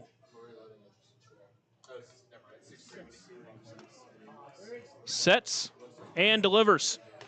Swung on and missed for strike 3. LaCory goes down on a slider outside. And for the second straight time, Crowley has struck out the side to earn the save, and the Otters win Game 1 here in Washington by a score of 4-2. Let's take a short break, and we're back. We'll talk about it more on the Papa John's postgame show here on the Otters Digital Network and on 96.9 WYIR. Ballet Indiana is made up of local ballet professionals, dedicated parents, and community members in order to provide unique and life-enriching experiences for hundreds of young dancers, while carrying out their mission to inspire a lifelong appreciation for dance for both our dancers and the Evansville community. More information on Ballet Indiana and information about their upcoming performances is available at balletindiana.org. Smile on Down Syndrome has been providing a bright hope for tomorrow to the tri-state region for 25 years, providing smiles, support, and programs for individuals with Down syndrome while raising community awareness to create a brighter world that accepts and understands people with Down syndrome. Learn more now at smileondownsyndrome.org. Welcome into the Papa John's postgame show. Remember that Papa John's is the official sponsor of the Otters pregame and postgame shows, available every game night, 20 minutes before and 10 minutes after each Otters game on the Otters Digital Network, the home team network, and on 96.9 WYIR. So the Otters win their 6th in a row. They win 4-2, just like they did against Joliet in the finale. It is a season high and a win streak as they keep adding on. And let's start with the starter, Yohan Gonzalez, after probably what would be his worst outing on the mound, even though Evansville still got the win. Bounces back with a 6 2/3 outings, allowing 7 hits, just 2 earned runs, didn't walk anybody, which was the big difference tonight, and struck out 4. In fact, Evansville didn't walk anybody for the 4th time this year. He ended up with 4 strikeouts. Again, went 6 2/3, did get pulled in the final inning of work. But man, in that last inning, if that ball bounced just a little bit higher, gets out of play. He only gives up 1 run. But again, another game where he just can't finish the last inning he's in. But again, he was excellent, kept Washington off the board, gave up a run in the 2nd, then settled in. Really, the 3rd inning really was a turning point in his outing. Back-to-back hits led off that 3rd inning, a single and then a double. Runners were at 2nd and 3rd with no one out. And then 3 straight outs, not allowing a single run. kept the score at 1-0. He eventually got the lead, got an extended lead, and held the lead until he exited in the 7th inning. Evansville, on their own right, used the 4th inning to jump out in front after a single from J.T. Benson. L.J. Jones hit his 7th home run of the year, making it 2-1. The Otters added another run in the 5th after a 2-out rally started with a hit by pitch to Dennis Pierce, a walk from Graham Brown, and a J.T. Benson single, his 2nd hit of 3 in the game. Scored the 3rd run of the game for Evansville, and then a solo shot off the bat of Graham Brown in the 7th. His 11th of the season, made it 4-1. Evansville did give up a run in the 7th, at the bottom of the 7th, as I mentioned. Gunnar Dennis followed Yohan Gonzalez, struck out the 1 batter he faced in the 7th, struck out the first 2 batters in the 8th, and got the last batter to ground out. And then it was Garrett Crowley time in the 9th. Man, he has just been locked down. That's now 15 strikeouts in 8 2/3 innings. He still hasn't walked anybody as an Otter. He faced struck out all 3 batters he saw. In fact, 6 of the last 7 outs for Evansville were via the strikeout, with Gunnar Dennis getting 3 in an inning and a third, and Garrett Crowley for the 2nd straight time striking out the side to earn the save. Mentioned that J.T. Benson had 3 hits. Didn't have an RBI tonight, but again, 3 hits. 3 of the 6 hits for Evansville. He was on point tonight, including a double hit for a solo shot for Graham Brown, a 2-run shot for L.J. Jones, and then Crix Taveras had the other hit on the game. Graham Brown, there were some walks, though. Graham Brown earned a walk. L.J. Jones and Stephen Paolini also walked, and as did Will Banks. Coming off a series like the Joliet series where they just don't walk anybody, feels a little bit weird, but again, they were able to earn those walks and earn the win tonight.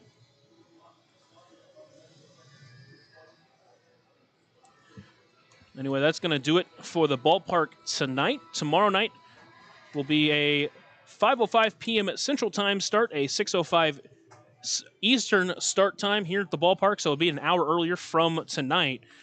Of course, we'll be here same place an hour earlier, starting 20 minutes before here on the Papa John's pregame show, and the finale will be back at 6:05 p.m. Central, 7:05 p.m. Eastern Time to finish off the season before Evansville goes back for their final homestand of the season. Tomorrow will be Alex Canny getting the start. He has been excellent in his first few starts as an Otter. He will be facing